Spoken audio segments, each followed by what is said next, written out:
A fire took everything from him. His workshop, his hands, and the only life he ever knew. Now his father lies in a coma, and the only thing left is a mountain of medical bills. So he logs into a VR game, not to escape, not for fun, but to do the one thing he can, forge. Because in this world, his hands work again, and every weapon he creates brings him one step closer to saving his father and taking back the family forge. He will rebuild everything he lost. The story begins with an elf shouting in the dense forest, "Force yourselves. They must take down this idiot today, no matter the cost." His roar is getting closer. It's too dark, he can't see where he is. The elf ran forward, sword in hand, and shouted, "Damn it, where is he?" His comrade shouted, "He's there, behind him." Then he turned around in surprise and shouted, "What?" He noticed a swordsman decapitating a monster with one deft blow. He shouted in surprise, "Him. Why is he here?" After a while, he closed his eyes and said he didn't even know how to thank him. He apologized for all his pranks. He saved his life and protected the peace of their tribe. He would never forget that. With these words, he looked up at him and smiled. Then the system reported, the elf from a small village's affection increased by 10. First achievement, a stranger who has earned the trust of the elves. From now on, he can move freely throughout the elven lands. Then the elf looked away and added,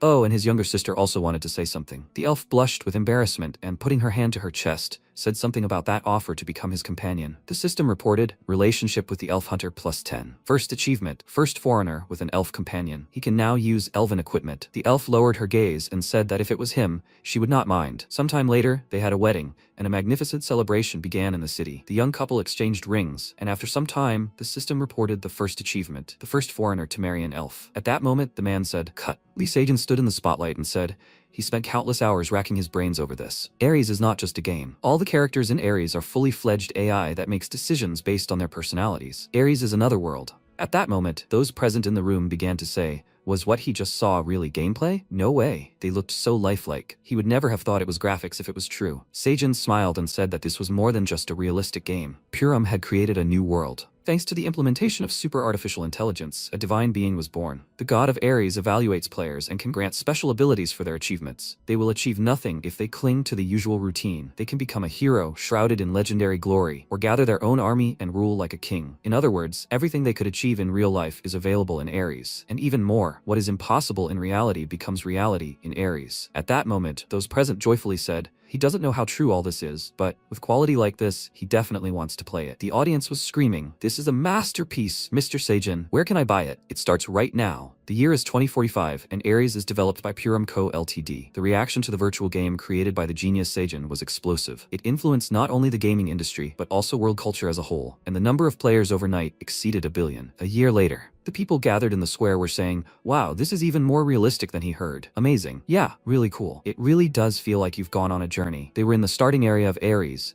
a village for players from levels 1 to 10. Then the man looked at his hands and said, "So, his real physical attributes and abilities are transferred here." It was no accident that they decided to only change his appearance. At that moment, the guy next to him smiled and told him to look. It's him, right? An event that's been running since the game's launch. Break a wooden dummy in 10 hits. They say 1 billion and 2 billion people have already tried to complete this trivial event, and everyone has failed. If you succeed, you'll get a VIP capsule for 50 million won and a 5-fold increase to all stats. At that moment, the guy thoughtfully said that 10 hits should be enough to break it, but his friend told him to forget it. There are almost no takers now anyway. After the national team members failed, and even gold medalist Hanul failed, everyone now thinks it's impossible. He was surprised. What? If even Hanul couldn't do it, is it even possible to complete it? He said, for some reason there's so much talk about it. The guy asked, but why doesn't anyone even want to try? His friend said, well, it's because today is humanity's true last hope. At that moment, they heard a voice. Could they please step away for a minute? He turned around in surprise and said, "Ah!" Then he shouted, "Wow, he's here." The players looked in fear at the big guy who had approached them. They shouted,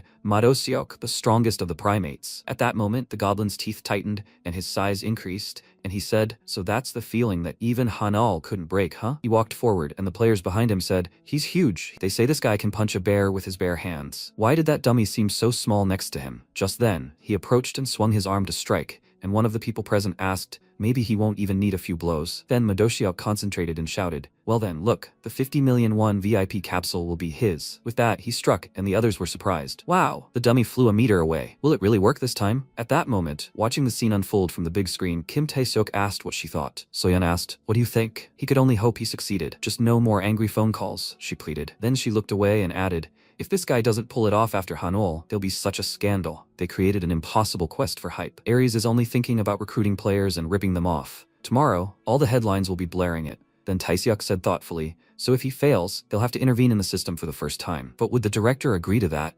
Soyeon turned around and clenching her fists, shouted, "He, the team leader, will have to do this." He said, "Him, a regular team leader." She shouted, "She doesn't know. If it doesn't work out, she quits." At that moment, Madosyuk said in surprise, "Unbelievable." A system window appeared in front of him, saying the mission had failed. He should try again next time. He desperately sank to the ground and declared that he had failed. At that moment, Taeseok covered his face with his hand and declared that they were finished. And Soyeon slung her bag over her shoulder and said that they needed to get out of here before they were inundated with complaints. He'd also treat her to dinner. He walked forward and said that if he paid for dinner, she wouldn't quit. She replied that they'd see what was on the menu and then she'd decide. At that moment, an employee pointed at the monitors and shouted, "Hey, team leader." A new contender had appeared. Taeseok turned around and asked, "So, does he look like he can handle it?" At that moment, the protagonist stood in front of the dummy, and Soyeon, adjusting her glasses, said that he was wearing the standard set they give to newbies. This could be changed by killing just 10 first-level monsters, but the weapon looked like it was purchased. Many had already tried to get by with donations, but nothing worked. The worker apologized. He'd said too much. The protagonist, meanwhile, began to take out his weapon,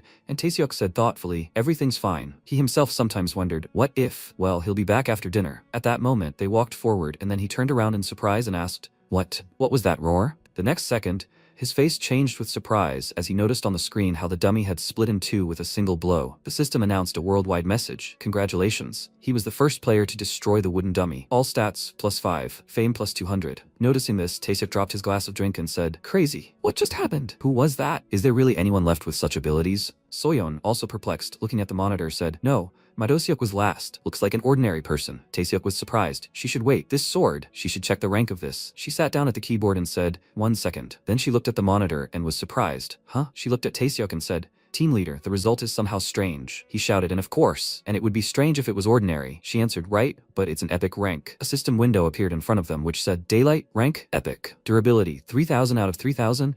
Attack power 143, limit none for creators, for everyone else, level 40+. Taeseok, sweating in surprise, thought, "Epic? Who is this guy? Who is he really?" Not long before, MC thought, the ringing of metal and flames that seemed to burn through everything around, the ringing of metal. He approached the man and said, "Father." He extended a trembling hand and said with tears in his eyes, "He's back." He pressed himself against the man's back and said, "Father, he will protect him." In response, he said, "His son. He's still burning. It's hot here." The next second, his body burst into flames, and the protagonist fell to the ground, stretching his hand forward and shouting, "Dad, he has to get out of the fire. Hurry, Dad." But he only said, "It's hot." In the present, the MC sat up abruptly in bed, sighing loudly, a tear streaming down his face, and he thought, that dream again. Sometime later, the lobby of Oo Hospital, Seoul, South Korea. Kim Ji-hoon sat at the table and looking at the tablet screen said, "Wow, these fools still have hope." He said that force alone would not be enough to break this wooden dummy. Then the protagonist approached him and lowering his mask said, "Hey, Ji-hoon." He turned around and smiling asked, "Oh, he's already here." He asked, "What do you mean, already here? He asked me not to call him daytime." He replied, "Damn it, what was he supposed to do? He's always busy with his shift in the evenings and he can't go to his father's room either." Then the protagonist sat down at the table next to him and asked, "So what's wrong?" He asked, "Isn't he hot?" Then the protagonist lowered his mask and asked, "Is he tired of living?" In response, he apologized and, showing the tablet, said, "Okay, they'll get down to business. He's heard of Ares, right?" He specified Ares? He asked, "What?" He shouldn't say he doesn't know. It's the most popular game right now with cool AI, but whatever. Anyway, this game has an event for newbies. No one has completed it yet. The best players failed, but if he completes it, he'll get a VIP capsule for the game for 50 million won. He asked, and Ji-hoon smiled and suggested he give it a try. He said it himself. 1 billion people have failed. Does he think they can do it? He put the tablet on the table and said, "Of course, it won't be easy, but it's possible. Because if there's one thing he has a chance of doing, it's defeating this wooden dummy." The protagonist looked at him silently and then asked, "What does that mean?" After a while, they approached the capsule, and MC was surprised. "What is it?" Ji-hoon pointed at the device and said, "His best friend got a standard capsule for Ares. It costs a whopping 10 million won. He shouted in surprise. 10 million won. He replied, "Yeah, they say standard capsules have about 85% synchronization, but that should be enough for the game, right?" The protagonist, still surprised, asked, "So expensive and 1 billion people are playing this?" Ji-hoon looked at the capsule and said, "It's worth it. If everything goes well, the rewards will pour in. You can even trade real currency there now. So everyone's fighting." Then he opened the capsule's lid and said, "Okay, enough talking. So are they going to go?" He tried it out a bit and before he could finish speaking, the protagonist clenched his fist and said, "Hey, Ji-hoon, where did he get that?" He turned around slightly and asked, "Is it that important now?" He should think about how much they could make from this. He asked, "Is there a guarantee they'll make anything at all?" What kind of crazy idea had he come up with? He chuckled. What a crazy idea. It's an investment. He said he had a chance. The MC was indignant. A chance for what? What was he even talking about? He replied, he should listen up. Aries has a blacksmith class. Cool, huh? He pointed at him and added, Kang Hyun-soo. He needs to remember who he is. He's the only son of a world-famous blacksmith, and his only heir. With his skills, that wooden dummy is a piece of cake. He replied that he understood exactly what he was getting at. Then he took off his cap and said that he didn't show what was inside him. After that incident, even he, right? That's what's happened to him now. Honestly, he's in no condition to try anything. He remembered how, during a huge fire, he ran forward, stopping near the flames, and noticing a man lying on the ground, he cried out in fear, "Father!" He rushed towards him, then lifted him up and shouted that he must hold on, father. He lifted him onto his back, and then, with tears in his eyes, walked forward, continuing to shout, "Father!" He thought that day took everything from him. He barely survived, but his father never woke up, and his family didn't have the money to pay for his treatment. Then, he worked part-time at a construction site, and one of the workers looked at him and shouted, "Hey, hey there!" He heard him swinging a hammer. He should help from behind. For 10 years, he followed in his father's footsteps. With that hammer, he forged countless items, but now he can't even do that anymore. He dropped the hammer with tears in his eyes and said, "Damn." In the present tense, his hand twitched and he said, after that day, he can't even use his right hand, let alone forge. Now even ordinary work is difficult for him. Then he put the cap on his head and added, he should listen. He knows that he meant well. He will deal with his own problems, so he should take this and return it. He put his hood on and walking in the opposite direction said, he shouldn't throw 10 million won down the drain, idiot. Okay, it's time for him to go to his part-time job. He went. He walked to the door, and Ji-hoon said that he was the idiot, not him. Did he think he didn't know that he was trying his best to pay the hospital bills? And how long can he go on like this? Okay, they will admit that he can live like this forever. But what about his own life? Is he really going to be crippled forever? He tells him, this will fix everything. The treatment costs about 1 billion won, right? Of course, it's a lot of money, but that doesn't mean he can just give up, right? He added irritably through his teeth, the him he knew before wasn't like this. He said he wanted to be a blacksmith for the rest of his life. He could become one. He said he was taking on these measly 10 million. He should listen to his friend at least once. Please, Hyun-soo, can't he try at least once? He won't run into trouble anymore. They should try once, right? At that moment, the protagonist remembered his father's words, and yet it was still hot. He let go of the door handle, then looked at his trembling hand. After a while, he returned to the construction site and, walking forward, thought that Ji-hoon had only filled his head with all sorts of nonsense. He needed to focus on what he could do now. He needed to earn money for his father's treatment quickly. Then he looked in surprise at the man forging iron and thought, the loud ringing of metal echoed in his heart, and in the end, he still came here. The clanging of metal had brought him here. He remembered his friend's words and opening the capsule's lid, thought, the flame that seemed to burn through everything around him, that familiar clanging of metal. He would hear it again, father. After that, he plunged into virtual reality. A system window appeared in front of him. Welcome to the world of Aries. Character creation begins. Please enter their nickname. He said, Hunsu. The system reported, the nickname Hunsu has been created. Character customization begins. MC turned around in surprise and shouted, what? The system reported, physique analysis. He looked at his hands in surprise and said, scar. The system reported, analysis complete. Continue with this appearance? He confirmed his choice, and the system window said, character creation complete. Searching for a server. Then the protagonist clenched his fist and said, well, here's Ji-hoon. He thought it wasn't just that the scar had disappeared. The strength in his right hand had completely returned. He said, it seems he owes him 10 million won. Looks like it. He placed his hand on his chest and added, I'll have to work hard to repay him. Then the system announced that he would be summoned to a random territory. Transfer to the beginner's area. Barden Lands, Lens Forge. At that moment, a man inside the building, breathing heavily, threw a towel over his shoulder, then put on gloves and said, I will never give up, these damn instructors. They must wait. He will erase their arrogance. He will forge a sword better than that idiot's. He began to craft and then shouted, come on, this should just work. At that moment, MC walked into the building and said, that's not how it's done. Len turned sharply and looked surprised. Stranger, what did he just say? He replied, that's not how it's done. Len was surprised. What? And the protagonist came closer and holding out his hand, said, he seemed to be forging a blade, but you can't forge a strong sword that way. He replied, he seemed to be from out of town. And how would he know? He replied that he knew. It was none of his business, but it just seemed like he was trying to forge a good sword. He simply couldn't pass it by. Len said, couldn't pass it by, so he spoke as if he knew how. Okay, what did he have to lose? He handed him the hammer and told him to show what he could do. They would see if he had anything to back up his words. He would watch closely. Then the protagonist took the hammer and thought that initially he had just wanted to befriend him and asked to join the forge, but maybe this would do. Then he said, but there is one condition. He asked what the condition was. He replied that if he proved he could, he would take the sword he forged, and in return, he'll show something worthwhile. The blacksmith laughed and said how cocky, and he liked it. Then he stepped forward and added, I hope his confidence stays the same.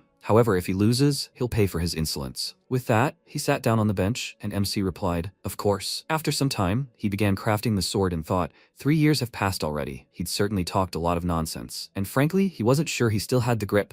but he had a feeling he could do it. Dad Jihoon, they have to wait a little longer. All the forgotten sensations were returning. The familiar clang of steel, the scorching heat on his skin. He smiled and said how good it was to be back. He thought his body remembered everything. He could do it. He struck the iron with the hammer again and again, and Len, watching from the side, said in surprise, "Some stranger." He thought he was just clumsily copying something he'd seen somewhere, but it seems he understands something. But this must be his limit. And yet, what is he so happy about? It doesn't matter whether he enjoys it, only the result matters here. He puts everything he has into a single skill. Then he said thoughtfully that he didn't approve, but he wouldn't interfere. He wasn't the master blacksmith in the starting area for nothing. He hoped he wouldn't get hurt. Then he looked ahead in surprise and asked, "Huh?" He noticed the curved metal and thought in surprise, "What? What kind of amazing skill was that? Was it really possible to increase strength like that? Why didn't he think of this basic technique himself? Really, it could all be over in an instant." Maybe he was just trying to impress him. He had the skill to determine item ranks. Then a system window appeared in front of him, saying, "Steel, C rank, upgraded from D rank." He thought, it can't be. He stood up from his seat and thought, he'd forged C rank steel before, but it never improved so quickly. So he wasn't lying. But this must be his limit. There's no way he could raise the rank any higher. Well, he'd have to hammer away as much as he wanted. A few cheap tricks wouldn't change anything. Without skills, he was no better than him in this world. When morning came, Len sat up on the bench and, rubbing his eyes, asked if he had dozed off. That rookie had kept him sitting up late. Then he looked ahead in surprise, noticed the protagonist and thought, is he still forging? Isn't he tired? Has he really been doing this all night? Then he looked at the metal in the protagonist's hands and thought, it can't be. A system window appeared in front of him saying, "Steel, rank B." He thought, rank B? So that was really possible? You can reach rank B without a single skill, and it still doesn't stop. Does he really want to get an even higher rank? At that moment, the protagonist put his hand to his face and said, "Damn, how long has it been? Has he overworked himself?" Then he was surprised to notice Len approaching him and taking the metal. He said, "Let him just tell him what to do. He can help." Agree? The protagonist smiled and thanked him. Then they got to work together. After a while, Len held the blade in his hands and said, "Unbelievable, A rank. You can create a rare sword with this." He couldn't believe it. His skill allowed him to determine the rank of items, and he had never even seen a magic rank item in the starting village, let alone a rare one. He looked at the protagonist and shouted, "Aren't you happy, kid?" At that moment, the protagonist began sorting through the metal ingots and said, "It's too early to rejoice." He was surprised. What? He said that all that remained was to finish the handle. The blade needed to be tempered so it wouldn't break too quickly. He needed to work hard to make it stronger. The blade was still far from perfect. Then Len placed the blank on the table and, laughing, shouted that he had never met anyone like him. The protagonist said that he had adored blacksmithing since childhood. He said he would forge a magic item and take it, right? He answered, yes. Then Len handed him the ore and asked, "In that case, how about this?" MC thought, "What do you plan?" He looked at the ore in his hands and said in surprise, "This." He said it was mithril ore, a family heirloom that had been passed down in their family for generations. The protagonist was surprised. Why was he giving it to him? He answered, thanks to him, he learned a lot. Now he wants to learn even more. Besides, this ore is beyond his capabilities. He wants to see what kind of sword he can forge from it. Then MC looked at the ore in his hands and thought, mithril ore. Something that doesn't exist in the real world. Will he be able to forge an item from mithril that he's only heard of in legends? He's never worked with anything like that, so it's risky. Then he looked at the blacksmith and asked, how could he refuse? He shouted. He knew he would say that. He wouldn't mind if he learned from him too? He replied, of course, especially after he gave him such an incredible thing. Len asked, then can he call him master? He will even address him formally. He replied, no need, he is old enough to be his grandfather, so he is embarrassed. In response, Len laughed and said, age is just a number. He is asking, he should take him as an apprentice. He replied, for him to forget, he will not use mithril. He shouted, no, he must wait, stranger. A month later, the protagonist swung his sword, cutting the dummy in half. A system window appeared in front of him, which said Daylight Epic Rank. Durability, 3000 out of 3000. Attack power, 143. Restriction, none for the creator, level 40 or above. Special stats, strength +6, agility +7, defense versus undead 8%, attack speed +15%, critical hit chance 25%. Passive skill, swift blade. Active skill, sturdy sword. Description, a legendary sword, crafted by a skilled craftsman, never found in the starting area. At that moment, the protagonist wiped the sweat from his face, and a system window appeared in front of him saying, Hansu, level 1, class none, strength 35, agility 37, HP 33, agility 19, intelligence 19, speed 353. Then everyone present began to be amazed. Wow, so he got to Ares and immediately went to the forge, got some mithril, created a sword and completed the mission, right? In the control center, Taeseok folded his arms and said, actually, this is simply amazing. Soyeon looked at the keyboard and asked if he should focus on work instead, or if he was facing a demotion. He took a sip of his drink and said he just decided to take a break. There was no more information about this guy. Soyeon looked at the monitor and, placing her finger on it, said, Hyunsu is 23 years old, currently lives in a studio apartment. He logged into the account from his friend's house. Taeseok looked at her and shouted in surprise, hey, she found something? She's the best. She said they already knew about what happened at the arena. She was just reading the personal information from his application. He asked if the application had arrived yet. He hadn't contacted them, so he didn't think he would accept it. She replied, "It just arrived," but he asks that his real identity be kept secret. He was surprised. "What? Hiding?" She adjusted her glasses and said, "Right, he's extremely persistent. Why is that?" And then she looked at the monitor screen and said, "Well, if rumors spread, it would be impossible to escape the spotlight in real life." Taeseok added, "Well, he has his own reasons for not wanting to be the center of attention." "And where is he now?" Soyeon said thoughtfully. "Well, I think he just entered the training center." At that moment, the protagonist opened the door and walked inside, and Relson, the instructor of the hunting training center, said, "Hey, kid, the real monsters will come out of here." He sees his level. A level 1 player doesn't stand a chance. He doesn't want to waste his time, so he should get lost. He folded his arms and told him to catch a few rabbits in the area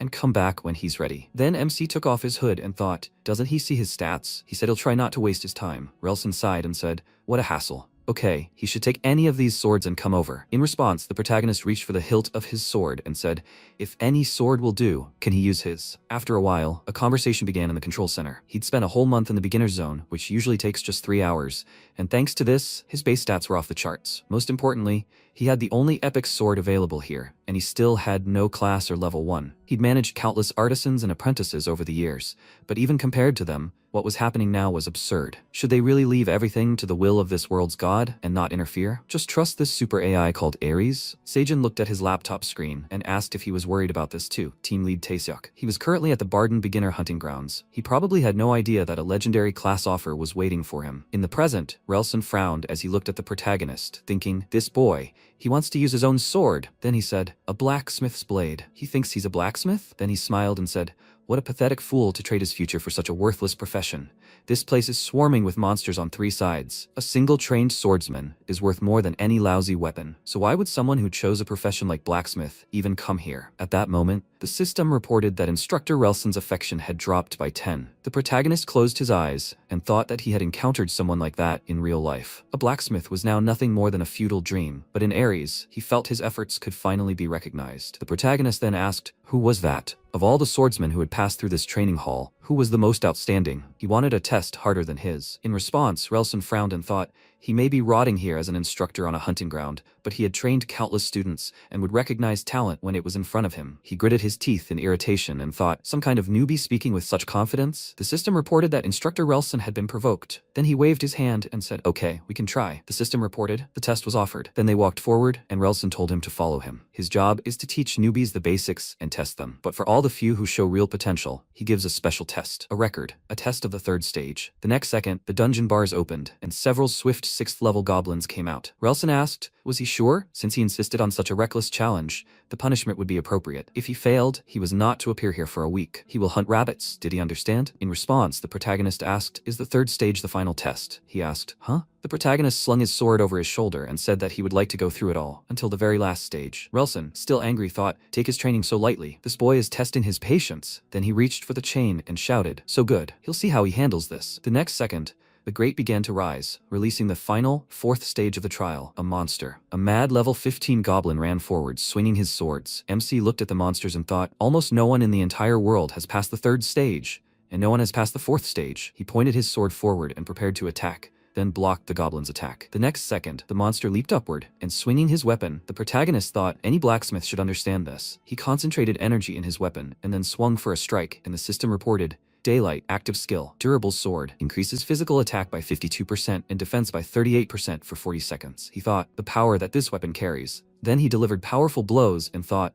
there is no weapon here that can surpass his sword. The system reported that the swift goblin had been defeated. Then he looked forward in surprise, noticing a weapon approaching him. He jumped sharply to the side, but the blade slashed across his torso. Relson, watching what was happening, folded his arms and thought he knew it. A critical hit instantly. That's why swift goblins are called a beginner's nightmare. No matter how good the weapon, without skill, in the end. And then he cried out in surprise, while MC gritted his teeth in pain and said that the burning was stronger than he expected. He thought the first level had survived a critical hit. The protagonist said that fortunately, all that time forging the weapon had also increased its stats. His strength was 35 and his vitality was 33. He thought his strength and vitality were fine, and Relson thought, this is not the end. The real danger begins now. The mad goblin. At that moment, the monster charged at the protagonist, unleashing spikes of madness. The protagonist began to dodge, frowning and backing away, and the system reported a status anomaly. Dizziness. The status anomaly, decreased vision. MC closed his eyes and Relson said, this boy is impressive, but this is his limit. This is where it ends. The next second, several goblins leaped to attack the protagonist.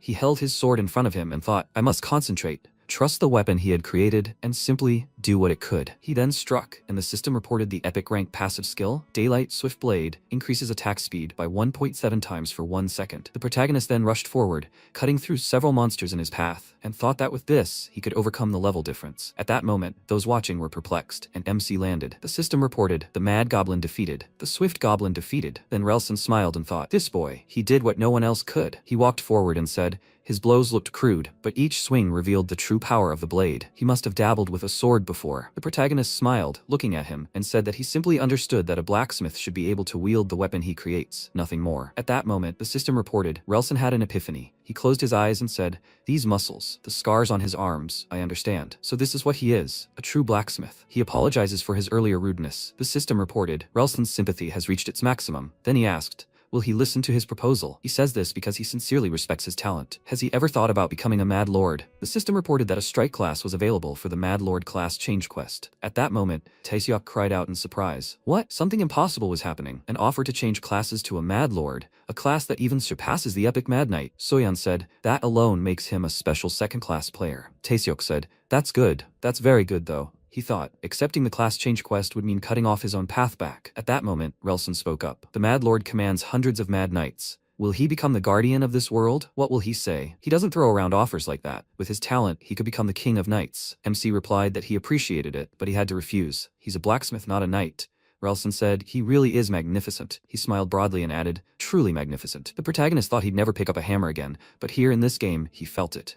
His life as a blacksmith was starting anew. Then the system announced a hidden quest, meeting the Lord. The goal was to meet Lord Vance. Relson then handed him a scroll and told him to take this letter of recommendation and go to the Lord's castle. Someone worthy of such an outstanding blacksmith awaited him there, and as a reward for the challenge, he was to take the armor once worn by the Mad Lord. It was broken and had lost its properties, but he believed he could find a use for it. He must prove his worth there too. He must do what no one else had ever done. He believed he could do it. In response, the protagonist awkwardly scratched the back of his head and said he would give it his all. Meanwhile, Soyeon looked at the monitor and said that user Hunsu had outdone himself after all. Taeseok sat next to her and said, yes, the spark of hope hasn't died yet. The pinnacle of blacksmithing, the path to becoming a blacksmith god. After a while, MC thought, the training grounds are clear. The entrance to the village. The main quest has been completed. The training is finally over. Now, after all, it's finally beginning. In the real world, he took off his mask and said, but not before. The system reported that he had logged out of the game. He said, yeah, right? He thought he had enough to do in real life too. He looked at his zero balance and thought that he'd gotten used to the game, but first he needed to pay his father's hospital bills for the month and calculate their living expenses. Then he noticed an incoming call from Jihoon. He answered the call and his friend asked if he'd cleared the training grounds. He was too busy with work to bother logging in. The protagonist replied, yeah, he just took the quest and arrived at the village. He asked, really? Cool. Now the auction house is available to him. He should go there right away. He thought in surprise, an auction house? He said that equipment and items needed in the game are created and sold at the auction house for gold. 10 gold is 10,000 won. The trade here is so good that many people make a business out of it. That's why he dragged him to Ares. He smiled and asked, do you know what he realized while playing? He had never seen anything cooler than the swords he and his uncle made. That's why he said that with a VIP capsule and a 99.9% synchronization rate, it would be even cooler. And now they must flood this world with the works of the greatest blacksmith. The protagonist smiled and thought, there he is. Then he closed his eyes and thanked him. He started eating and thought, yes, now his path is clear. He needs to focus on crafting and quests to earn gold. To do this, he will have to watch his stamina. It's nothing compared to real forging, but the game still takes a lot of effort. He ran along the path and thought, he should wait a little longer, father. He would definitely help him wake up. After a while, the system announced the entrance to the world of Ares, entrance to the village territory, access to the auction. He must enter the name of the shop to list items. The protagonist pointed his hand forward and said, Hyun's Forge. The next second, he found himself in front of a huge building, and the system announced that Hyun's blacksmith shop had been created. From now on, he could use the auction anytime and anywhere. He looked at it thoughtfully and wondered what to list first. Besides the Gwangmyeon, he only had one prototype, which he forged in the forge. This one was of rare rank. The average price for swords of a similar level was around 100 gold. A system window appeared in front of him, stating the item was Hun's first sword. Class, rare. Restrictions, levels 1 to 30. Attack, 36. Durability, 1000 out of 1000. Special abilities, +2 strength, +1 dexterity. Active skill, quick draw. Description: the best sword available to a level 1 user, crafted from the crudest materials. MC said Jihoon said not to set the price too low, maybe 100 gold? Then he set the price and said, I hope there's some good news.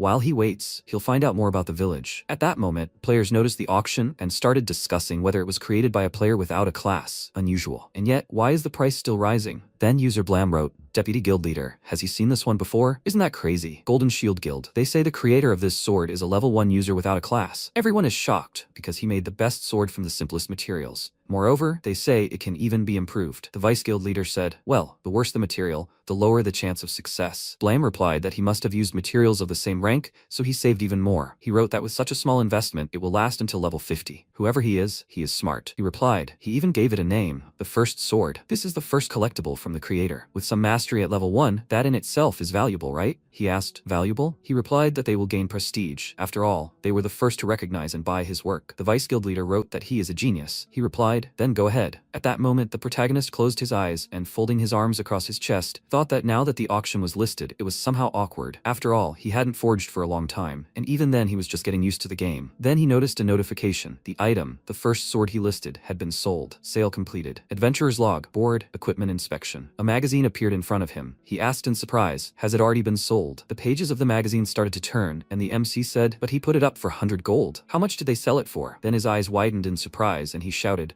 1,000,001. That's insane. Was the buyer the Golden Shield Guild? There was a message attached to the purchase. Hello, this is Blam from the Golden Shield Guild. They are honored to acquire Hun's first artifact. Their guild's doors are always open to talented people. If he is interested in an exclusive sales contract or guild membership, please do so. He thought, the Golden Shield Blacksmith Guild? 780,000 subscribers? Jihoon said that gaining subscribers is much harder than leveling up. The more subscribers, the more people follow him, and attention leads directly to profit. As for the subscribers of the Hun Blacksmith, only 82. Well, still. The system reported opening a message window and a huge number of journal pages flew around. It said, Blue Hammer Guild, here's a shocking offer. Hello, this is the Artemis Guild. Hello, the Truth Guild. The Bossum Guild wants to invite him. They would like to invite him to join the guild. They will support him. Please, he must join them. The system reported that offers to join the guild keep coming in. The protagonist thought, Ares is waiting for blacksmiths who disappear from the real world. The value of a craftsman's skills shines brightest when backed by precise data. But now is not the time to join the guild. He approached the Lord's castle and thought that he hadn't even demonstrated half of his skills yet. His true value would only now be revealed. At that moment, inside the castle, Vance asked, is it really impossible? Bell looked at him and smiling said, yes, my lord. Since restoration is risky, the item could be lost forever. Therefore, they needed to find the best restorer on the continent. Vance said such a master was only available in the capital. Bell answered that it was true,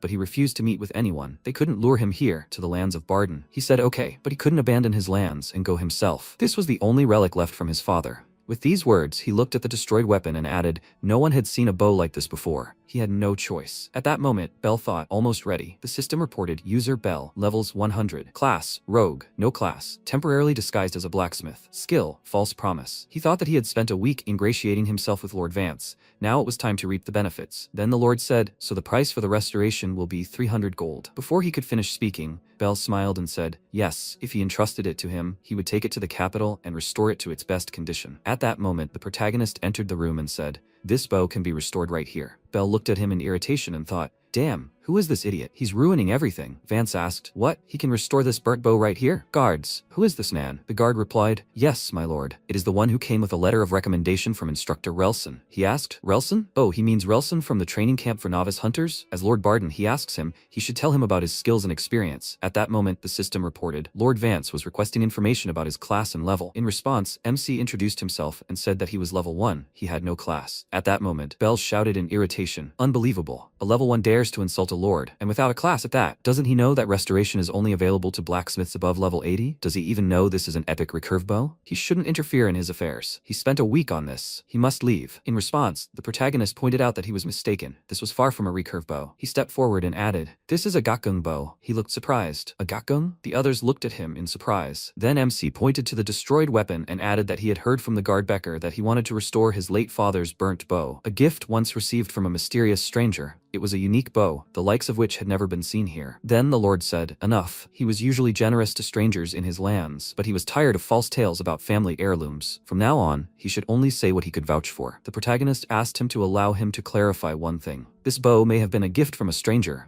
but wasn't it made here, in these parts? The Lord looked at him in surprise, and he said that, on the way to his hall, he had noticed a painting of animals similar to water buffalo. Their horns were considered a valuable material even in his world, but he was struck by the curve of this bow. Whale sinew had been used instead of ox sinew. How could this be explained? Then Vance closed his eyes and, frowning, realized he was right. The stranger had been a friend of his father's, a blacksmith. The painting he had seen depicted giant water buffalo, monsters from the Barden swamps, their horns and whale sinew from Barden Harbor, both extremely rare. He had crafted a gift for his father from them, the finest ever made in Barden. He had noticed something that even a blacksmith of his level had missed. At that moment, Bell looked at him indignantly, and Vance folded his hands in front of himself and said he couldn't just let his father's relic decay. He wanted to entrust it to someone, if only there was a way. He said, his name is Hunsu. If he didn't mind, he'd like him to restore this relic. At that moment, a system window appeared in front of him, saying, the related quest has been accepted. Restore Lord Vance's Gakgung. Rank A. Reward 50 gold. Then Vance looked at Bell and said he could go. He'd call when needed. In response, he bowed and said, yes, he understands. Then he turned an irritated gaze to the protagonist and thought, what's wrong with this guy? His name is Hunsu? He'll make him answer for this sooner or later. With that, he headed for the exit. Then the Lord looked at the protagonist and asked, so what do you need to restore the bow? He replied that if possible, he should obtain water buffalo horns and whale sinew. He would also need oak, mulberry, bamboo, and finishing tools. The system responded, and he named all the materials the bow was made of, revealing the method for restoring the Gakgung. Gakgun arrow, restoration requirements, level 60. Materials, giant water buffalo, whale sinew, bamboo, mulberry, oak. Alternative materials can be tested. The failure rate during restoration is below 70%. Failure destroys the item. At that moment, MC remembered how in the past he called his father and asked if he could just bend it like this, right? He looked at him and said, he told him, Dad can do it himself. Then he patted the protagonist on the head and asked if he really liked making bows so much. His hands were all calloused, but he still didn't give up. He replied that he just liked doing it with him, Dad. He replied that if he tried hard, he would teach him to work with steel when he grew up. In the meantime, he should get used to the material for the bow, to feel it in his hands. The protagonist smiled and replied, okay, Dad. In the present tense, a tear fell from his face, and he thought, yes, Dad. Thanks to the capsule, their destinies crossed here. And with their skills, he can do everything the way he taught him. After a while, he sat down ready to work, and Vance entered the room and, smiling, said that he would also help. Sometime later, night fell. MC was busy making a bow, while Vance helped him with this task. Then the Lord looked at the protagonist and thought, it's not easy to work all day. The strength in his arms is waning, but seeing him so happy gives him strength. As morning came, he thought, and yet to think, they've been messing around with this for a whole week. After that, he lay down on the floor and asked if he could go already. The protagonist answered negatively. He needed help with the frame. The reason he comes here every day, my lord, is because he wants to restore his father's relic with his own hands, right? He smiled and noted that this was true. Then he sat up and said, this bow is the only thing that keeps the memory of his father. And he, Hunsu? He seemed to enjoy working on the bow. He looked down and replied, yes. He also had many good memories associated with it. Then he approached the Lord and added that thinking about the past takes time and effort. He extended his hand and he replied that he understood. So day after day passed, and on the last day, MC said, finally the Archer's Gakgung is ready. A system window appeared in front of him, which stated the status. Rank, Epic, Archer's Gakgung. Durability, 3500 out of 3500. Attack, 253. Requirements, level 60. Special property, Dexterity, plus 9.5%. Accuracy, plus 2%. Drawing speed, plus 77%. Failure, -1. Passive, Victory Packers, Laces. Active, Triple Shots, Improved Model, more powerful than its original form. After some time, Vance approached the statue and asked, Father, can he see? The mysterious stranger had given him this bow. The protagonist looked at him and asked, my lord, why doesn't he try the bow in his hands? He should see if it felt the same as in his memories. Vance then drew back the bowstring and fired an arrow, hitting the target dead center. He then said, it's not the same. The protagonist asked in surprise, huh? And the lord smiled and said, it's much better than before. Then the system reported that the bow restoration quest was complete. He had achieved a result above 100%. His relationship with Vance had reached its maximum. Then the Lord thanked him and said that he could now fulfill his duty with a clear conscience. But the promised reward seemed too small due to his work. So, in addition to 2,000 gold, he was giving him free use of the forge. The system reported that the quest reward had been increased due to his phenomenal success. The protagonist thought in surprise, 2,000 gold, that's 2 million won, more than enough to cover all expenses until the next expedition. Then Vance added, by the way, has he ever considered learning swordsmanship? He held his sword out in front of him. He then added, before he became Lord of Barden, he was a swordsman. The highest art of swordsmanship. It's the secret art of the Prime Kingdom. A technique that pacified countless monsters attacking from all sides and brought peace to Barden. He was undoubtedly a natural-born blacksmith, but he also saw something else in him, a talent for swordsmanship. In addition to what Instructor Relson had written in his recommendation, seeing his personality convinced him. Excellent physical fitness and lightning-fast reflexes when handling tools. Incredibly deep knowledge and understanding of all types of weapons. On top of all this, he would share with him a piece of his swordsman essence. A system window appeared in front of him, stating the task, fencing training. Rank B, reward, excellent swordsmanship. He must reach 80% mastery to gain the skill. Then he came closer and said that they were running out of time. He shouldn't fall behind. If he worked as hard as he did in his workshop, it would be more than enough. And MC thought, well, it looks like he'd received an unexpected gift, and so a busy month flew by, creating his own gatgun, restoring the rusty armor of the Mad Lord, and then sword training complete. After some time, Vance asked, was he leaving already? The protagonist sheathed his sword and confirmed it. Then he said that thanks to him, he was completely ready. The Lord asked where he was heading now. He looked at him and said that now he thought it was time to get a real profession. Vance added that if he ever needed midnight, he could always come here. After that, the protagonist walked out the gate and thought that he had said goodbye to the Lord. It was time to pack his things before leaving. The new equipment he'd forged and restored over the years, the Mad Lord's armor, was durable enough to compensate for its low damage deflection skill, and a brand new gatgun with a 60% accuracy bonus. He flipped a page of his journal, or perhaps added it to cover living expenses for the upcoming quest. He crafted several rare-grade bows and put them up for auction. The auction listing said it was Hun's second bow. Class rare, durability 2400 out of 2400, attack power 94, level limit 0 to 60. Special abilities, dexterity plus 7, accuracy plus 13%. Passive skill, powerful shot, piercing arrow. A unique bow crafted entirely from materials found in the starting zone, something that might never be replicated. He said he'd see how much it went for this time. Meanwhile, Sojin, the leader of the Golden Shield Guild, looked at the system window and said, unbelievable. Even Black, the #1 player in Korea, couldn't create a bow like this at level 10. But this Hyun, at level 1 and using only low-quality materials, was still able to create such a bow. Smith, the best blacksmith in the world, had said so himself. After all, Ares rules in this game. If he is touched by a player's actions, he will grant them a suitable profession, skill, or title. Forgemaster Hun is already capable of creating artifacts of this level. Yes, just like Smoth. He's the one who holds the legendary class title. After a while, MC looked at the amount and said, unbelievable. The final auction price is 2,050 gold. Someone paid 2 million in real money for a bow in the game. Then he thought, subscribers 3,200. Invitations to guilds and work orders are pouring in so often that he can't keep up with them. Then he slammed the journal shut and said, so, onward. He thought, to the sacred land of blacksmiths, to the blacksmith's tower. After some time he set out, passing through forests, fields, and rivers. After a while he stopped at a huge tower and, wiping the sweat from his face, said, finally, the blacksmith's tower. It was even more majestic in person. Then he approached the door and, noticing a stone attached with chains, asked, but how can I get inside? A system window appeared before him, saying, this is the blacksmith's tower. To become a blacksmith, he must break the seal with a sword forged in a magical forge. The protagonist reached out to the stone and said, it's a seal, like a stone, basalt, some kind of volcanic rock. Then he looked to the side and, noticing the door, said, a magical forge then. After that, he walked inside. The system informed him that he had entered the magical forge. Here, he can train in the blacksmithing skills required for the trial. Materials and tools are provided indefinitely. Production time is also significantly reduced compared to a regular forge. However, the swords created here can only be used for the trial. The protagonist said, the trial is to break a stone seal with a sword, I see. So they're only testing his blacksmithing skills? A sword capable of cutting through stone. With these words, he picked up a hammer. Meanwhile, Deng said, useless idiots. They all look the same. How much will he earn if he learns this? What can he do to earn gold quickly? He took a sip of his drink and said, all they think about is churning out junk with their skills. None of them care about the true craft of a blacksmith. He wiped his mouth and added, the way of a blacksmith is already dead. Everyone is here only for gold. He was the master of the blacksmith tower. Then he added, if all he wanted was the title of blacksmith, then he should get it however he wanted. He then poured another shot of alcohol and said that if he just wanted to cobble together a sword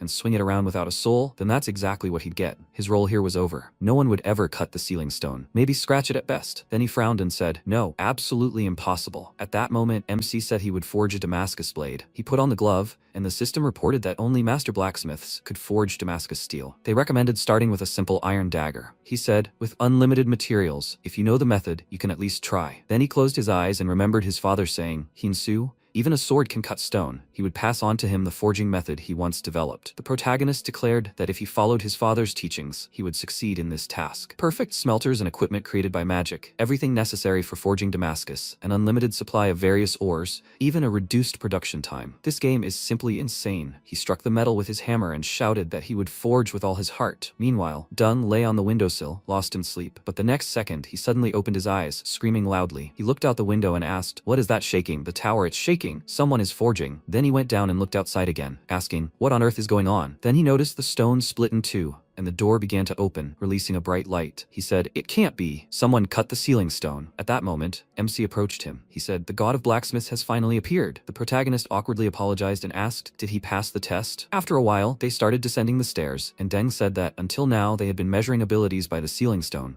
But he completely destroyed the stone, so they couldn't measure anything. MC thought, so he was in for a recheck? He then walked forward and, noticing a huge magic symbol on the floor, asked, A magic circle? Deng said it was a summoning circle, and then he handed him a hammer and told him to take his hammer. The protagonist turned around and asked in surprise, "What?" Then the system reported that he had received Deng's hammer. An SS rank quest had begun. He then pushed him away, forcing him to stand in the magic circle, and said, "There's a real test he must pass." Then MC began to teleport, and Deng said that he should be able to handle it, the god of blacksmiths. The next second, the protagonist found himself on top of the fortress wall, and then clutched his head and asked, "What is this? Where did this come from? Is this really a recheck?" Then he noticed a huge number of monsters heading towards the tower, and the system announced a SS-ranked quest. He must defeat the invading orc army. He shouted, "They must wait. This should be a quest for a blacksmith." At that moment, he heard reinforcements from the master blacksmith. He quickly looked to the side and asked, "Reinforcements? Him." He looked at the group of warriors, and the system announced the completion conditions. 70% contribution among 50 valiant warriors. Then Hans smiled and thanked him for coming. He was Hans, the commander of the punitive squad. The orcs were attacking the Prime Kingdom with increasing ferocity every day. They had damaged much of the equipment in the battles. Would he be able to quickly repair it with his skills? MC replied that he thought there was some misunderstanding. He hadn't yet obtained the blacksmith class, so he couldn't use his skills. He was surprised. What? Then what kind of hammer was that in his hands? The protagonist looked at the tool in his hand and thought, "Ah!" He said he'd received it during his class transfer test and was sent here for an additional mission. Then Hans asked, "So he has no combat experience?" MC awkwardly scratched his head and said he was still a complete rookie when it came to combat. The commander then folded his arms and thought he'd send reinforcements, but instead they'd been given a rookie who they'd have to keep an eye on, a special guest indeed. Then he said, "Their situation is dire right now, so please, he should wait it out in the watchtower. There's a safe place there where they can wait until they return." The next second, an axe flew past them, but the protagonist swung his sword with lightning speed, tossing the weapon aside. Hans looked at him, puzzled. Then the protagonist smiled and said he knew he was still a rookie, but could he join the fight? He thought. So that's it, this is a double check. And Hans looked at him and thought, so he's the one calling himself a rookie. After a while, they went to the battlefield, and MC thought, if he fights like he did with the goblins, everything will be fine, right? Then Hans asked him to follow Ben's squad. He'll explain everything. Then Ben smiled and told him to take care of them. He walked forward and said he was taking command. A crowd of monsters headed towards them, and the protagonist thought, this pressure is completely different from what it was with the goblins. So this is what a real battle is like, but he doesn't think he'll lose. The next second, he charged, decapitating the monster standing in front of him,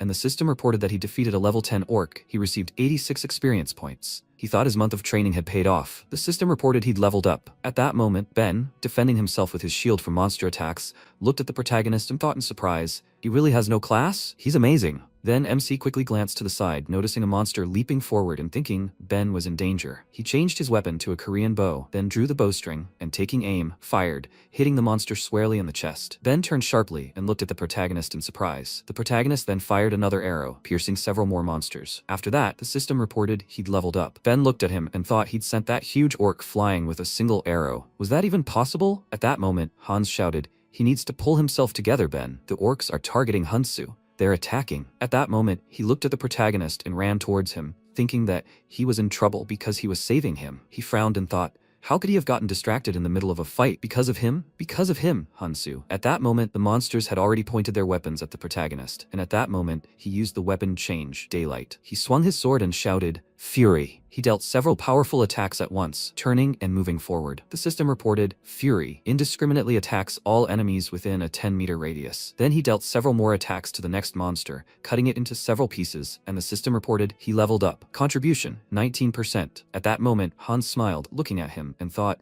so the old master didn't send him for nothing. Since he's on their side, they can do it. They can do what they couldn't before. He shouted, amazing. Everyone, they must listen. Today, together with Hansu, they will crush the orc army. The system reported that his actions had boosted the morale of the punitive squad, and MC smiled and thought, it seemed he really had become part of this squad. Then he set off again, and the system continued to notify him of his level increase. His contribution was 28%. He wondered why his contribution wasn't growing as fast as he thought. The system reported that he was pacifying the orcs faster than anyone. A hidden quest. A new, never-before-seen episode begins. At that moment, they ran up to a huge orc warrior, level 51. Hans stopped abruptly and shouted for them to wait. Everyone must stop. He had finally appeared, the one they had never been able to defeat, their sworn enemy. At that moment, the man shouted, Captain! They are surrounded. He started looking around and thought, damn, this is his mistake. They were so carried away by the battle that they had gone too far. At that moment, Ben shouted, Captain, they're ready, and today they'll finally finish off these idiots. They won't retreat. He replied, that's right, this can't go on any longer. Everyone attack. He frowned and, holding his sword in front of him, charged.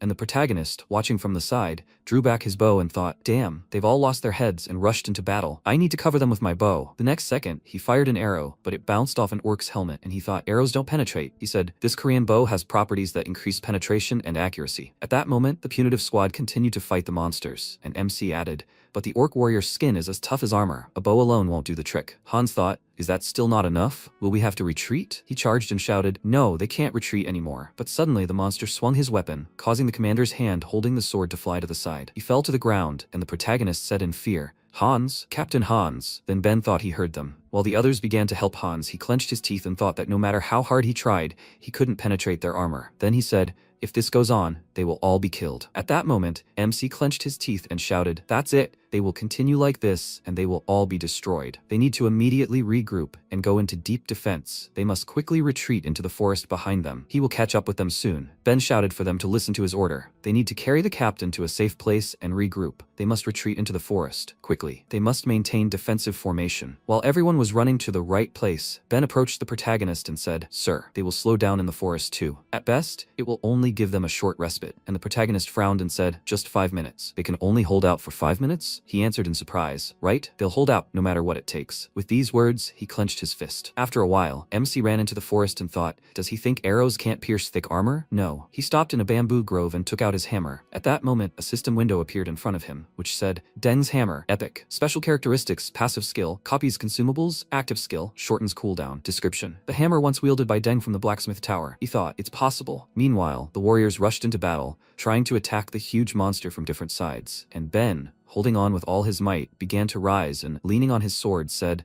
they only have to hold out for 5 minutes. It's only 5 minutes. He clenched his teeth and added, they will not retreat. They will never retreat. The next second, the warrior raised his weapon, and Ben held his sword out in front of him, then turned around sharply.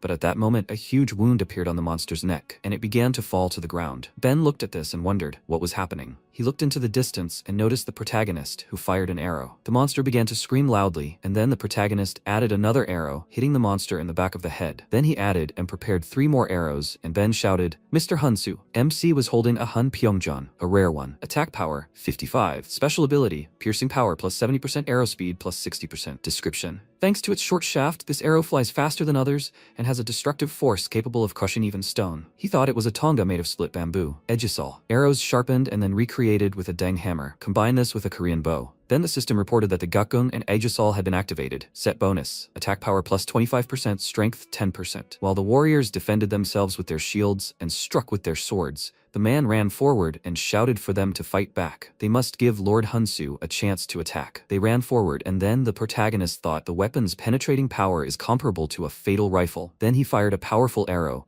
hitting the huge orc right in the chest. The system reported that he had defeated the orc warrior. He had leveled up. He had earned the title of Orc Slayer. Attack power against orcs increased by 15%. The orcs now fear him. Then one of the monsters threw down his axe and began to run in the opposite direction, and the punitive squad screamed, the orc warriors are scattering in terror. They must catch them. MC then ran forward, kicked off the ground, and leaped upward, aiming at the monster and firing an arrow, destroying its head. After a while, the system reported a rank SS mission. Subdue the invading orc army. Total contribution, 92%. He completed the mission with a phenomenal result. At that moment, the protagonist stood on a hill while the members of the punitive squad shouted, Sir! The system reported that the punitive squad was delighted with his success. The punitive squad trusts his leadership. A hidden item has been obtained. He who leads on the battlefield. The special stat, Charisma, has been increased by 10. At that moment, Hans, holding Ben's hand, approached them and said, Sir Hansu. He turned and said, Captain Hans. He smiled and said, they've only been able to defend themselves for so long that he never hoped to live to see this day. Their cherished dream, victory over the orcs. He slapped his chest and shouted, I'm so grateful. Tears welled up in his eyes, and the other members of the punitive squad also slapped their chests. MC followed suit and said he was grateful too.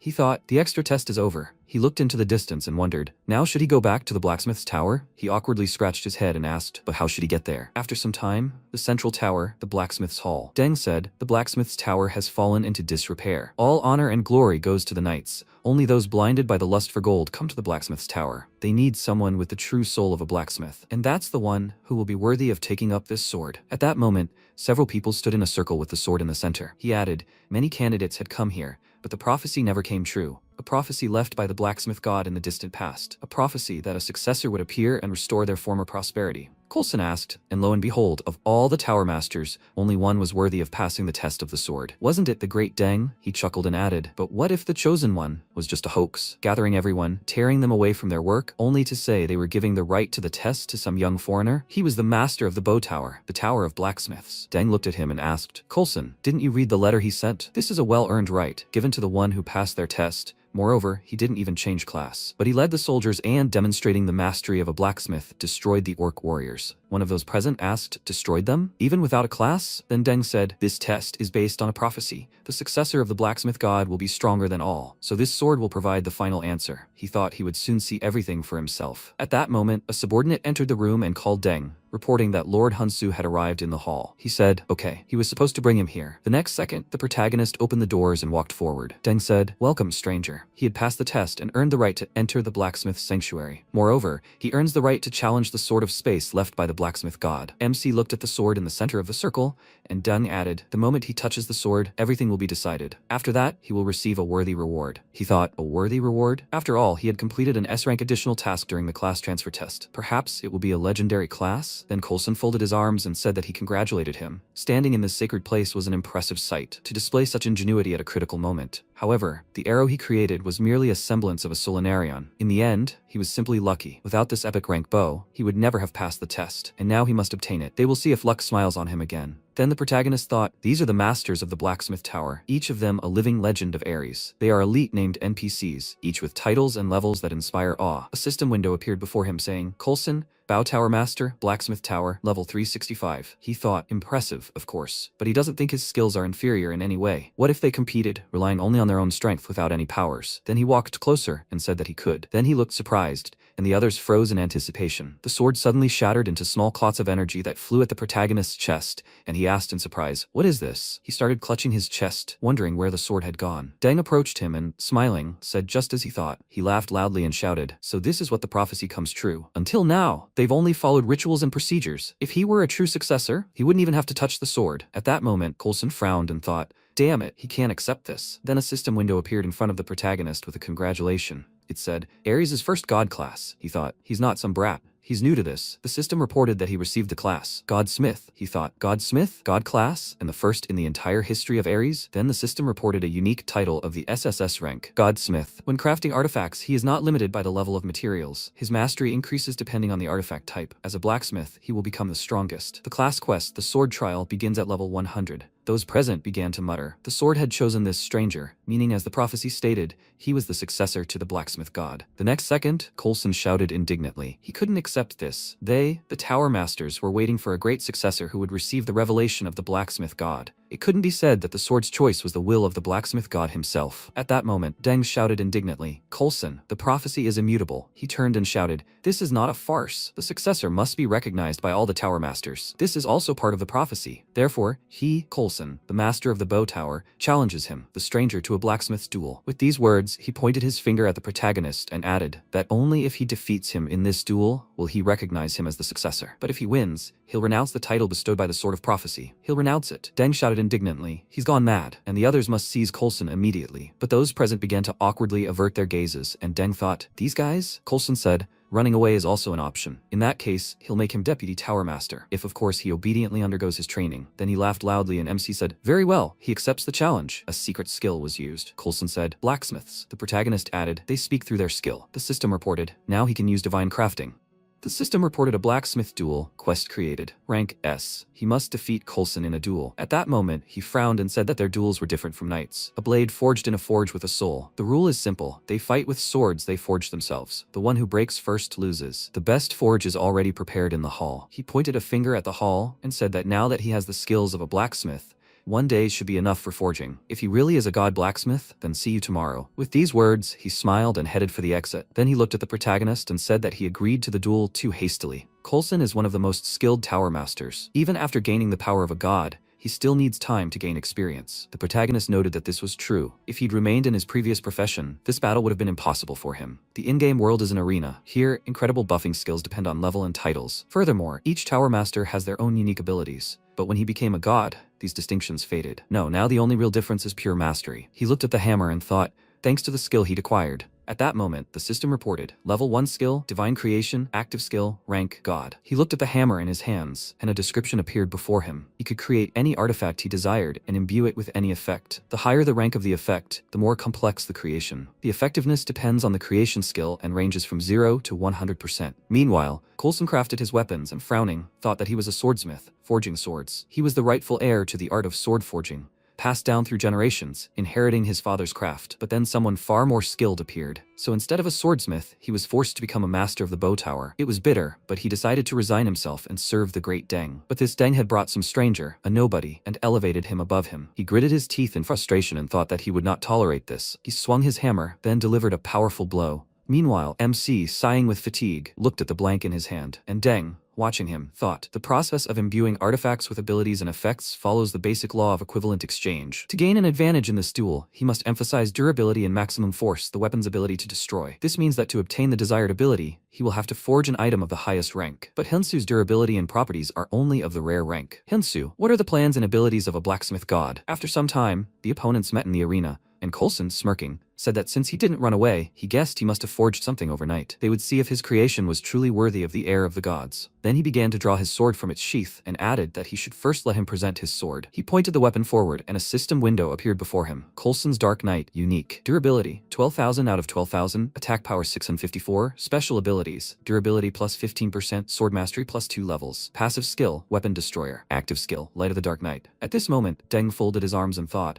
and one of those present said, as expected, Coulson's skill is amazing. The girl next to him said, to forge such a unique dual sword in just one night, magnificent, truly impressive. Hearing these words, Coulson smiled and thought, of course, this is a masterpiece imbued with his family's secret techniques. Now he must show him his sword. At that moment, the protagonist took out his weapon, and a system window appeared, saying Hyunsu's first custom-made sword. Rank, rare. Durability, 1000 out of 1000. Attack power, 177. At that moment, Coulson was surprised. Rare. A rare rank sword? This is ridiculous. Perhaps Coulson was right. Then he gritted his teeth in irritation and prepared to attack, thinking, dang, this time he made a serious mistake, wasting his time on a boy with his pathetic toy. The next second, he abruptly ran to the attack and shouted, this is the end of it. MC held his sword out in front of him and took a few steps forward, when suddenly his opponent's weapon split in two. Everyone stopped, watching in surprise as a sword fragment fell to the ground. Coulson turned slightly and perplexed, said, he, and the protagonist said that a sword isn't determined solely by rank. A system window appeared before him, revealing Hyunsu's first sword, a rare one. Special abilities, an active skill, a sword that cuts swords, 65% chance to destroy an opponent's weapon, one of a kind, irreparable, destroyed at 0 durability. At that moment, Coulson remembered his father telling his son, one day, a blacksmith god will appear on this earth. He placed his hand on his head and added,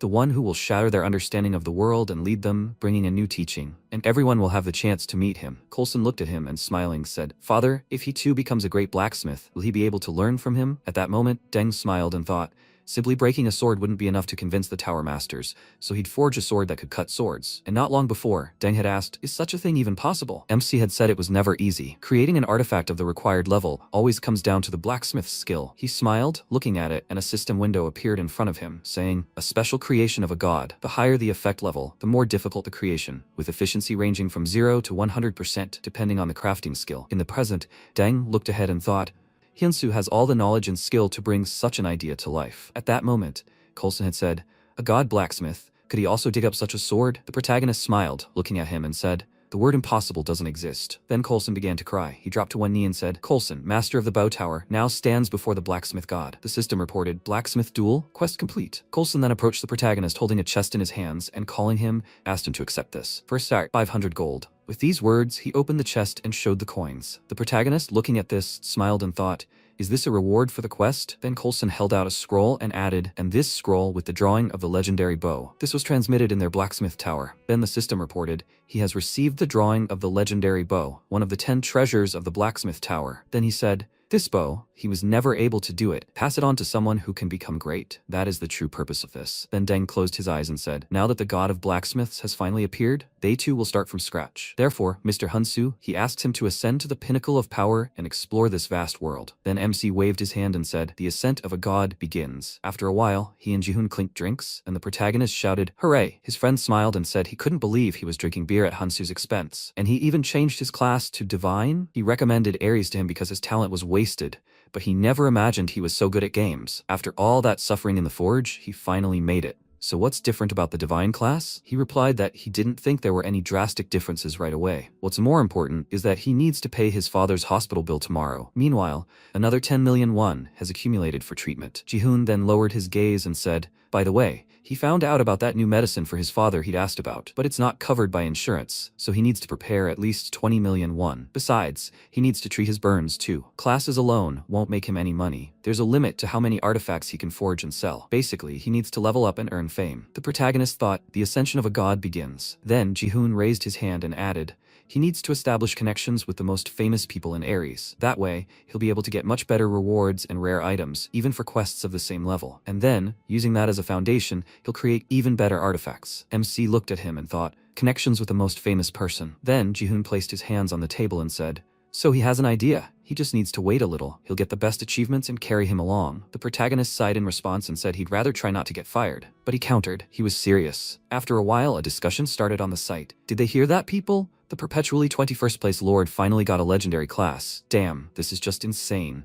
But that's not all. The most amazing thing is that he defeated the Sword King Barad. Defeated? What do you mean? His attack got through? Yeah, right. No one could even hit him before, right? So that's really damn cool. You can't argue with that. How did he do it? How did he even manage to do it? Meanwhile, the protagonist looked at his phone screen and said, 30 million won a month. He needs to pay the overdue bills today. It's impossible. Even if you add up the quest reward and the auction proceeds, he can't let his father's treatment stop. Then he asked in surprise, huh? His eyes widened in surprise when he looked at the phone screen. It said, the first Hunsu sword sold for 53,310 gold. Sold to the player lord. He asked, Lord? The next second, he ran to the worker and putting his hand on her monitor, apologized. He shouted, the hospital bills that needed to be paid today, he'll pay them all right now. He thought, I'll never quit playing Aries. After a while, the lord texted him, Mr. Hunsu. He was very grateful. Really, Mr. Hunsu. Thanks to his sword, he was able to fulfill his dream and pass the Barad trial. If people understood the true value of the sword he created, they would realize that the 50 million won he paid was a mere pittance. Cutting through the blade of the Sword King himself and breaking through his defense, even he was clearly surprised. Mr. Hunsu, the king of the Goyard Kingdom, the Sword King of Barad, is waiting for him. He wants him to forge a sword for him. He was surprised. The Sword King of Barad? The Lord asked him to go and meet him. After a while, the protagonist went outside, raised his head up, looking at the bright sun. He thought he could pay for his father's hospital bills and the new medicine. He must meet Barad, and he would get his lost forge back too. After a while, Kanyuksu got out of the car and, looking at the building, said, a forge in their day. Hansu, there was only a month left until their agreement expired. After a while, MC answered the phone in surprise and asked, what? Barad? He can't meet him? Ji-hoon asked, does he think he can do anything just because he's a divine class? A level 10 newbie is going to meet the king? To meet a high-level NPC, their level and fame must also be high. To meet Barad, you need to be at least level 200. But that doesn't mean there's no way. Goyard Martial Arts Tournament. An event held annually in the Goyard Kingdom, with a level limit of 50 to 60. Sword King Barad is always on the lookout for talent with potential, so every year he holds a fencing tournament for foreigners. This tournament is about to begin. The winner receives their reward personally from Barad.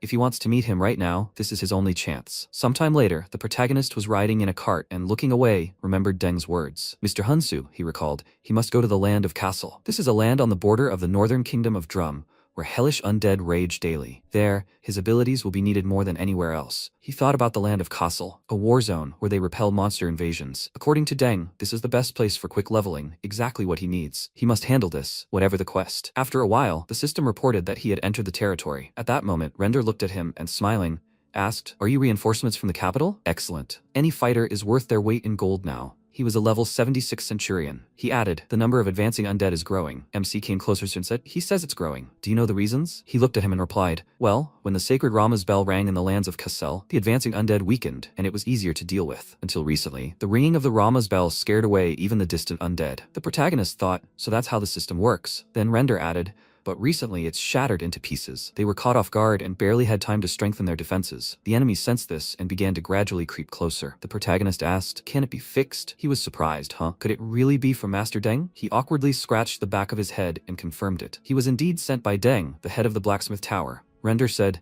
you should have said so right away. They were waiting for him. Quick, he must go with him to the captain. Then Karl, a knight of Kassel, approached them. He asked, So he means to say that the great Deng himself sent him? Render extended his hand and said, "Yes, sir, Captain. He wishes to personally inspect the Rama's bell." He replied, "I understand, but Deng had already declared the Rama's bell beyond repair, hadn't he? The master had already secretly attempted to repair it several times, and all the craftsmen said the same thing. A broken Rama's bell is an irreparable artifact. There's one person in Castle who's still looking for a way to fix it, but it's all fair game. This person is level 290, and even he couldn't do it. What about his abilities?" At that moment, the system reported that Captain Carl was requesting information about his level. MC replied that he was currently level 13. Render looked at him in bewilderment, while Carl folded his arms across his chest and, lowering his gaze, said that he did not want to reproach the one who came to his aid. But at his level, it was better to find a place where he could truly be useful. The lands of Kassel were now on the brink of destruction. When the main forces of the undead army moved on the offensive, it would be their end. His duty was to protect his master and the people to the very end, and he must fulfill his duty. At that moment, they heard a shout, "Captain!" A warrior ran up to them and, pointing a finger to the side, shouted, "The undead are attacking the eastern wall. Ghouls! A huge flock of ghouls is rushing here." At that moment, level 41 ghouls were approaching them, and Carl waved his hand to the side and shouted, "Alarm! They must hold the gates at all costs." His subordinate replied, "Yes, sir." Then Carl stepped forward and said, "Render, follow him." He replied, "Yes, sir." Then the captain added, "And more." He turned and said, "Everything they discussed must remain a secret." Understood? The protagonist answered affirmatively, then thought, if everything goes like the war with the orcs, he could handle it. A system window appeared in front of him, revealing a quest for a territory battle. He must repel the ghoul invasion and defend the gates. Meanwhile, the ghouls continued to approach the castle. Letting out loud screams, they began to scale the walls, while the guards tried to stem the tide of attack. At that moment, MC stood on the wall, aiming his bow, and Render looked at him and shouted, "The undead are hard to kill without a weapon imbued with holy power. That's why you have to hit the same spot over and over again." But the next second, the protagonist fired an arrow, piercing the head of one of the monsters. Render, frowning, looked at him and thought in surprise, "No holy power but one arrow, and the ghoul is ready." The protagonist then prepared a flight arrow and released it, hitting several targets with a single arrow. The warriors then joyfully ran up to him. Render, looking over the wall, shouted, "They should attack as much as they want. He'll kill them all." MC looked at him and thought, this isn't as bad as he thought.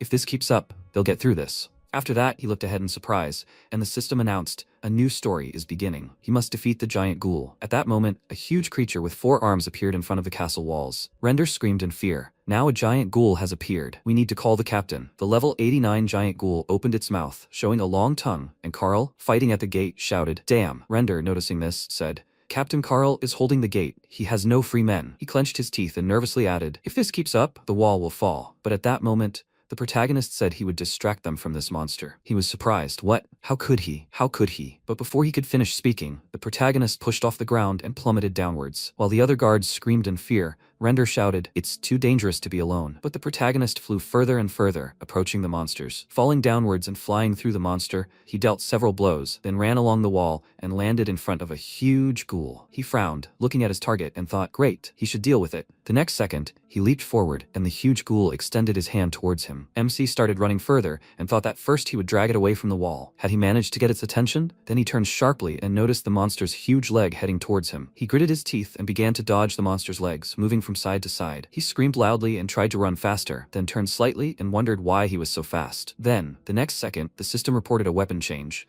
Hornbow plus flight arrow. He thought, this is the end for him. With these words, he pushed off the ground and, taking aim, fired the arrow, hitting the monster's head. But the ghoul only grew angry in response. The protagonist looked at him in horror and thought, no damage at all? The next second, a huge foot swung out and hit the protagonist with such force that he was sent flying. The system reported that his health had dropped below 10%. Then MC fell to the ground, and the system reported that at 0% health, he would be forcibly ejected from the game. He thought, no, not this. He lay on the broken ground, breathing loudly. Then he supported himself with his hand and asked, forcibly ejected? He began to rise to his feet and asked how they could even come up with such nonsense. At that moment, the monster's huge foot landed next to him, and he, looking at it, thought that if he didn't pass this episode, he wouldn't be able to participate in the Goyard martial arts tournament, and if so, then he could forget about his father's hospital bills, his own treatment, and returning to the path of a blacksmith. He couldn't lose all hope again. He gritted his teeth and thought that this was a game and his only chance to change reality. He couldn't give up here, no matter what. Then he drew the bowstring and took aim. He released the arrow, hitting the monster's leg.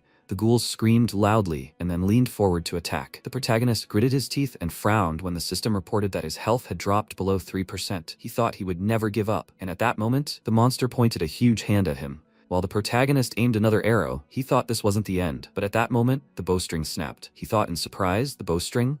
and then he abruptly turned his gaze to the monster's hand, and then it fell upon him from above. His health bar seemed to shatter, and he began to fall into the abyss. He thought, is this the end? No, he clenched his fist and thought, not like this. He refuses to give up so easily. He moved his hand forward, and at that moment, a system window appeared saying, special condition met. With his health below 5%, his will and thirst for life meet the requirements of a godsmith. He can learn a new skill, he thought in surprise. A new skill? The system reported he had learned the skill Emergency God Creation. He can begin Emergency God Creation. He must forge a weapon in 20 seconds. Weapons created with this skill can only be used for 30 seconds. MC said that this was his chance. Then the system reported, Emergency God Creation begins. 19. He thought this was his last chance. He created a hammer and reached for it. Then the system window said, 18. He can choose materials. 17. He thought, past this episode. The system continued the countdown while he began to intensively strike the hammer on the workpiece. He repeated the action over and over, and in the final seconds, his sword was ready. After that, he swung his arm to attack and let out a loud cry, flying forward. He used the Sword of Death Oath. He delivered a slash in front of himself and flew past the monster. And the next second, the monster behind him split in two and fell to the ground. At that moment, the protagonist turned around and, smiling slightly, said,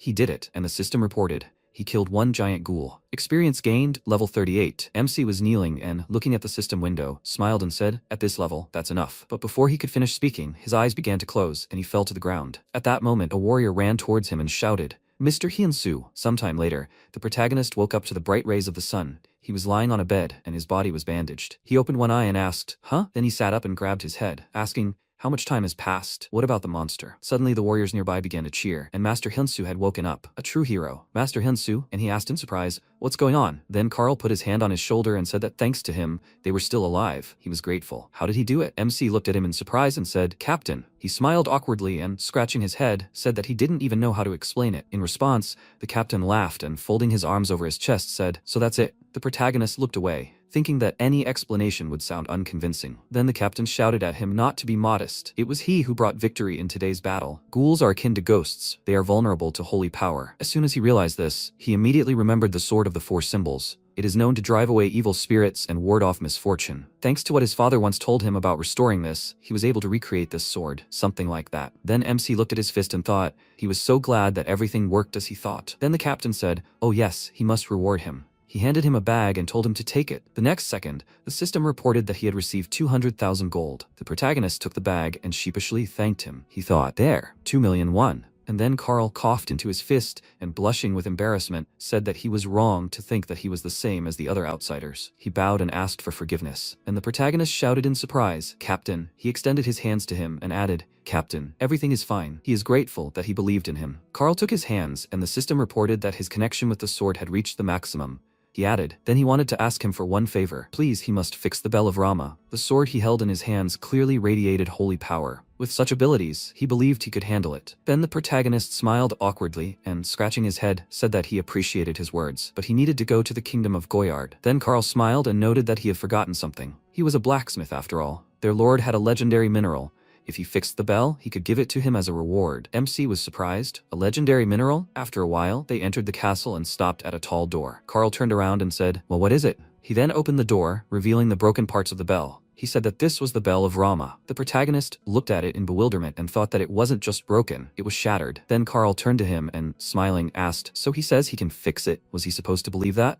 But the protagonist smiled and replied, well, yes. He thought it was worse than he expected, but there had to be a way. At that moment, Belle entered the room and said, Captain. She came closer and declared that it couldn't be fixed. She got close to the protagonist's face and said, even she, at level 290, can't do that. And he claims he can? She smiled and added, he's just a scammer, right? Not long before, Belle announced that she was leaving the guild. The Golden Shield Guild leader shouted in surprise, Belle, no. Team leader Kim, what is she talking about? Leaving so suddenly? Does she not care about everything she's achieved? In response, Belle looked away, folded her arms and said that it wasn't true, but now she was just tired. The leader said, no, not if she brings the blacksmith herself this time. And she pointed her finger at him and, frowning, shouted, that's the problem. He's offering 500 million a year to some random player? He replied, the blacksmith Jason sold his very first sword for 500 million won. If they get that, the guild will skyrocket. Belle folded her arms and said, that blacksmith they hired was just trying to make a little extra money, right? The next one took the collateral and ran away. Then another one won the lottery and disappeared. And then last time, and the one after that. Then the leader clenched his fist and said irritably, he knows enough. After that, Belle closed her eyes and, putting her hand to her head, asked if he now understood how hard it was for her to clean up all this mess, so he shouldn't try to stop her. And then he looked down and said, since that's what she decided, fine. After that, she headed for the exit and told him not to worry. She wasn't planning on joining another guild anytime soon. The leader called after her. She must know they'll always have a place for her if she decides to return. Sometime later, castle. Belle approached the walls and, looking around, said in surprise, oh my god, this village shouldn't just disappear like that. She thought this place had shown her that real people, just like her, weren't just NPCs living here. Once they fix the frame bell, maybe they can stop all this. They need to look at the bell again. In the present, the protagonist pulled back from her and looked at her in surprise. He frowned and asked, who is she to say that? She smirked and said, a blacksmith of higher rank than him. At that moment, Carl approached them and, with an awkward smile, told them not to quarrel. This is Bell, the advanced blacksmith he spoke of. Bell, this is Hunsu. He helped them finish off the undead. And now, on top of everything, he says he'll fix the bell. A reliable guy, huh? Then he laughed loudly and Belle thought, level 38? Helped finish off the undead? And now what? Are you gonna fix the bell? Then she folded her arms and looking at the protagonist, said that she didn't know what trick he'd pulled. Lout, but that bell couldn't be fixed. He shouldn't even think about profiting from Castle's attack. Hey, him. At that moment, MC walked away and asked what she was even talking about. He approached the table with the shards, and she wondered in surprise, had he ignored her? Then she came closer and wondered if the shards had changed somehow. The next second, a system window appeared in front of her, saying that the frame's bell was filled with holy power, completely destroyed, and beyond repair. She thought she knew it. But at that moment, the protagonist grabbed a hammer, and she thought, no chance. Then the protagonist began to smash the shards, and Belle pointed her hand forward and shouted indignantly, what is he doing? He has to stop. And he said it was possible, she shouted. What did he say? He looked at her and, smiling, said, restoration. He said it was possible. She shouted, does he even know what an irreparable artifact means? At that moment, a warrior ran into the room and shouted, Captain, the undead are breaking through. Carl turned around sharply and shouted, what? Belle also looked at the warrior, perplexed, and MC looked ahead and thought, a task? No. A system window appeared, saying, the castle territory update has begun. After the update, a new territory will be established. He thought, an update notification. At that moment, Belle covered her mouth with her hand and said, the castle territory is turning into the land of the undead? Then she turned around and added, so this is the end. The protagonist said that's not true. If they forge the bell, they can stop it. She asked, forge the bell? It's impossible. He said it was possible. Didn't she want to protect Castle's territory? He looked at her as he said this, and she suddenly stopped and noticed he was right. But how? He started collecting the fragments and told her to follow him. The system reported that the frame bell fragment had been added to the inventory. He turned around and, clenching his fist, said that they would protect this place. At that moment, Carl looked at him and shouted, Hyunsu, he's counting on him. He must fix the bell. He will hold them off as long as he can. MC replied, yes, he must trust him. And at that moment, Carl ran out into the street and, raising his sword, shouted to the others not to lose hope. He ran forward and shouted that they must fight to the very end. They must hold out a little longer. They must protect Cassel. After a while, the protagonist and Belle approached the forge. She folded her arms across her chest and, looking at the protagonist, asked, so, what is he going to do? He answered when he broke the shard and the holy power did not disappear. This means that the holy power is contained in the material itself. He took the shard in his hand and, looking at it, said that he was going to melt it down and forge a new bell. If it was a whole bell, the holy power would become even more powerful, wouldn't it? Then Belle said that she had never seen such skill, and he smiled and said that skill is not necessary to have to fix something. She was surprised, huh? Why use both hands? Then the protagonist suggested straightening the materials first. He began to plunge it into the furnace, and Belle, looking at him surprised, thought, does he mean he will do it manually? You know their time? Then he asked why she didn't help. He can't handle this alone. Meanwhile, in the control room, Taeseok took a sip of his drink and said they were finished. A system window appeared on the screen, saying the castle territory update was 0 hours 49 minutes 32 seconds. He said the update would now be wasted. Then a worker approached him, folded his arms and asked, what is he talking about? Was he whining on update day? He told him to look at the screen. The man frowned at the monitor and asked, what are you looking at? And then he was surprised. What? Because of that blacksmith player? Then he smiled and said, no way. A player can't fix it. He shouldn't make him laugh. And at that moment, Soyeon said it wasn't just a player. Meanwhile, the territory update continued. The warriors fought the undead, and Carl swung his weapon and, cutting down another monster, shouted to the others to stop the undead. They shouldn't let them in. At that moment, the warriors began to tremble with fear, and the monsters began to scatter them. At that moment, one of the guys fell to the ground, while a huge ghoul walked towards him and swung its weapon. But at that moment, Carl ran up to him and cut off part of the monster's head. He looked at the warrior and shouted, is he okay? He rose to his feet and shouted, Captain. He told the others to hold on just a little longer, just a little longer. He blocked another attack from the monster and added, this is the place where they were born and lived their entire lives. They must protect Castle. At that moment, he clenched his teeth and thought, why now? The next second, his sword broke in two, and the monster in front of him swung its attack and screamed loudly. The captain closed his eyes and, frowning, thought, damn, if this is how it ends. But at that moment, the weapon stopped above his head, and he turned sharply. That sound. The next second, the monster clutched its head, screaming loudly and dropping its weapon. The undead began to blaze and burn, while a bright light emanated from the tower. Carl then looked at this and, smiling, said, "The frame bell, it's fixed." At that moment, a worker in the control room spat out the drink and shouted in surprise, "Is this a joke? Did he really do it?" He pointed at the monitor and, looking at Taeseok, shouted, "What the hell is this? Did the update really fail?" Then Taeseok rested his head on his hand and said that this guy hadn't slept since the countdown to the update began. He was surprised. A whole week? Day 5. He immediately went to the forge in Castle territory.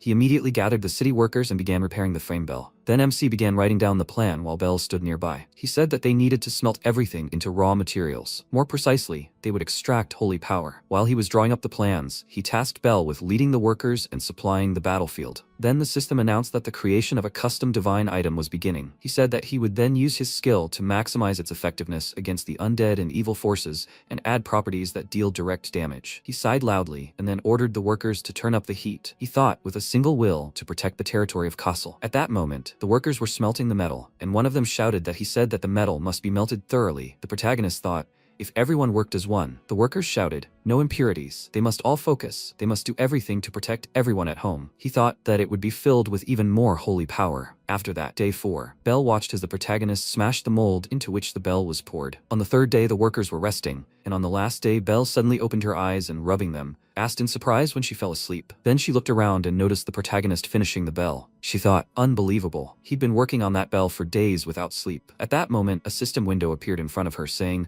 "The apprentice title shines." She witnessed a master blacksmith at work. She cried out in confusion, "Master blacksmith? This guy?" The system reported that her advanced blacksmithing proficiency had increased by 20%. Then the protagonist turned around and, smiling, said, "It must have been quite noisy, but she slept like a log." She clenched her fists and cried out, "She hasn't slept this long." He looked at her in surprise, then placed his hand on the bell and said they were almost finished, so she should wait a little longer. Then she looked down and asked, "Can I ask you something?" He was that blacksmith Hunsu, right? He looked at her in surprise, then smiled and, looking at the bell, replied that it was true. The next second, the bell began to shine, and Bell looked at it with admiration and said, "Wow. To say it's beautiful is an understatement. It's simply magnificent." At that moment, a system window appeared saying, "The second Hunsu Bell. Unique. Infinite durability, special abilities, purify undead, blessing against undead enemies. A recreated artifact that was thought beyond repair." Bell looked at the protagonist and asked, "Recreated? Why had he become stronger?" She thought she had never seen anyone do something like this. Then she called the protagonist and suddenly grabbed his hands. She looked at him with admiration and offered to be with her from this day on. He was surprised. "What? Wait, is this a confession?" she shouted. "And what does he think?" Day X. The protagonist suddenly ran up to the bell and struck it. A powerful sound echoed around, and the undead began to burn in flames. Then the system reported that he had created a new bell and destroyed the undead. Now he could cancel the update and create a new story. The MC smiled and said they did it. He thought, thank goodness he had made it. The next second, he clenched his teeth and felt pain. The system reported that extreme fatigue was setting in. He was exhausted. After that, he abruptly fell to the ground, and Bell ran up to him, worried, and started calling. She screamed, "Hunsu, is he okay?" The system reported that the frame bell repair quest was complete. Then, Bell lifted the protagonist, holding his head, and the system reported that the rewards had been changed. Meanwhile, discussions began on the forums. "Hey, do they know that blacksmith Hunsu? What the hell, nerd? Lol. Really lol. Why did the Castle territory update fail? Huh? Yes, he knows. This is the one who made Hunsu's first signature sword? Oh, so this is that Hunsu? Wow. So it was he who fixed the frame bell?" The number of subscribers began to grow. After some time, the protagonist woke up from a bright light. He covered his face with his hand and shouted, "Why is it so damn noisy?" Then a system window appeared in front of him, which said, Hunsu's Forge. Subscribers, 101,655. He shouted in surprise,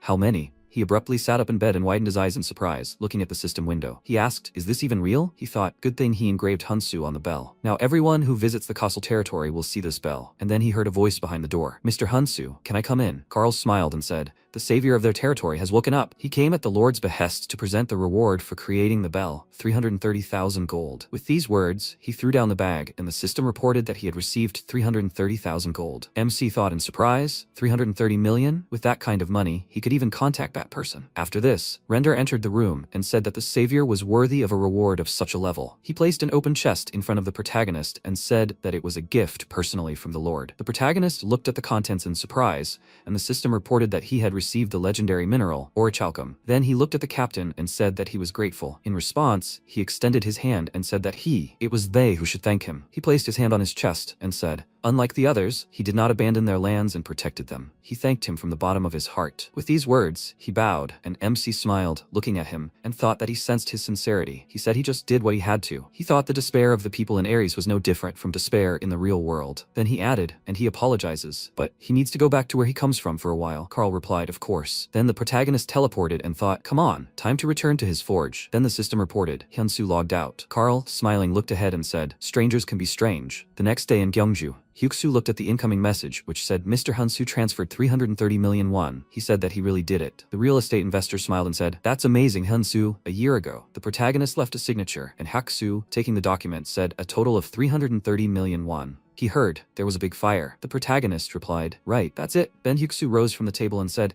still, this should be enough to pay the hospital bills, so he should hang in there. It's time for him to go. After that, the MC asked if he could buy the forge back. He looked at him in surprise and asked, what again? The protagonist's hands trembled, and he said, if he could somehow save up the money, would he sell the forge back to him? He replied that buying back a burned-out forge would be like throwing money away. If he needed a forge, he'd better buy a new one. But the protagonist said, no, it had to be their forge. Tears streamed down his face, and he added that this place held memories of his father. Then the real estate investor frowned, looked at him, and thought, for a property like this, even if you work yourself to the bone. Then he said, 1 year. He was giving him exactly 1 year, but he must remember, as soon as a year passes, he will sell it to the first buyer. Then the MC looked after him, and bowing sharply, shouted that he was very grateful to him. He replied that he would wait for a call. In the present tense, the protagonist looked at him and said that frankly, he knew he was asking the impossible. A year was only an approximate time frame. Such a property could be sold at any moment, but he really kept his promise. If he doesn't mind, may I ask why he is so kind to him? After that, Hyuksu put his hand on his shoulder and said that he was the first one to ask for a buyback after the sale.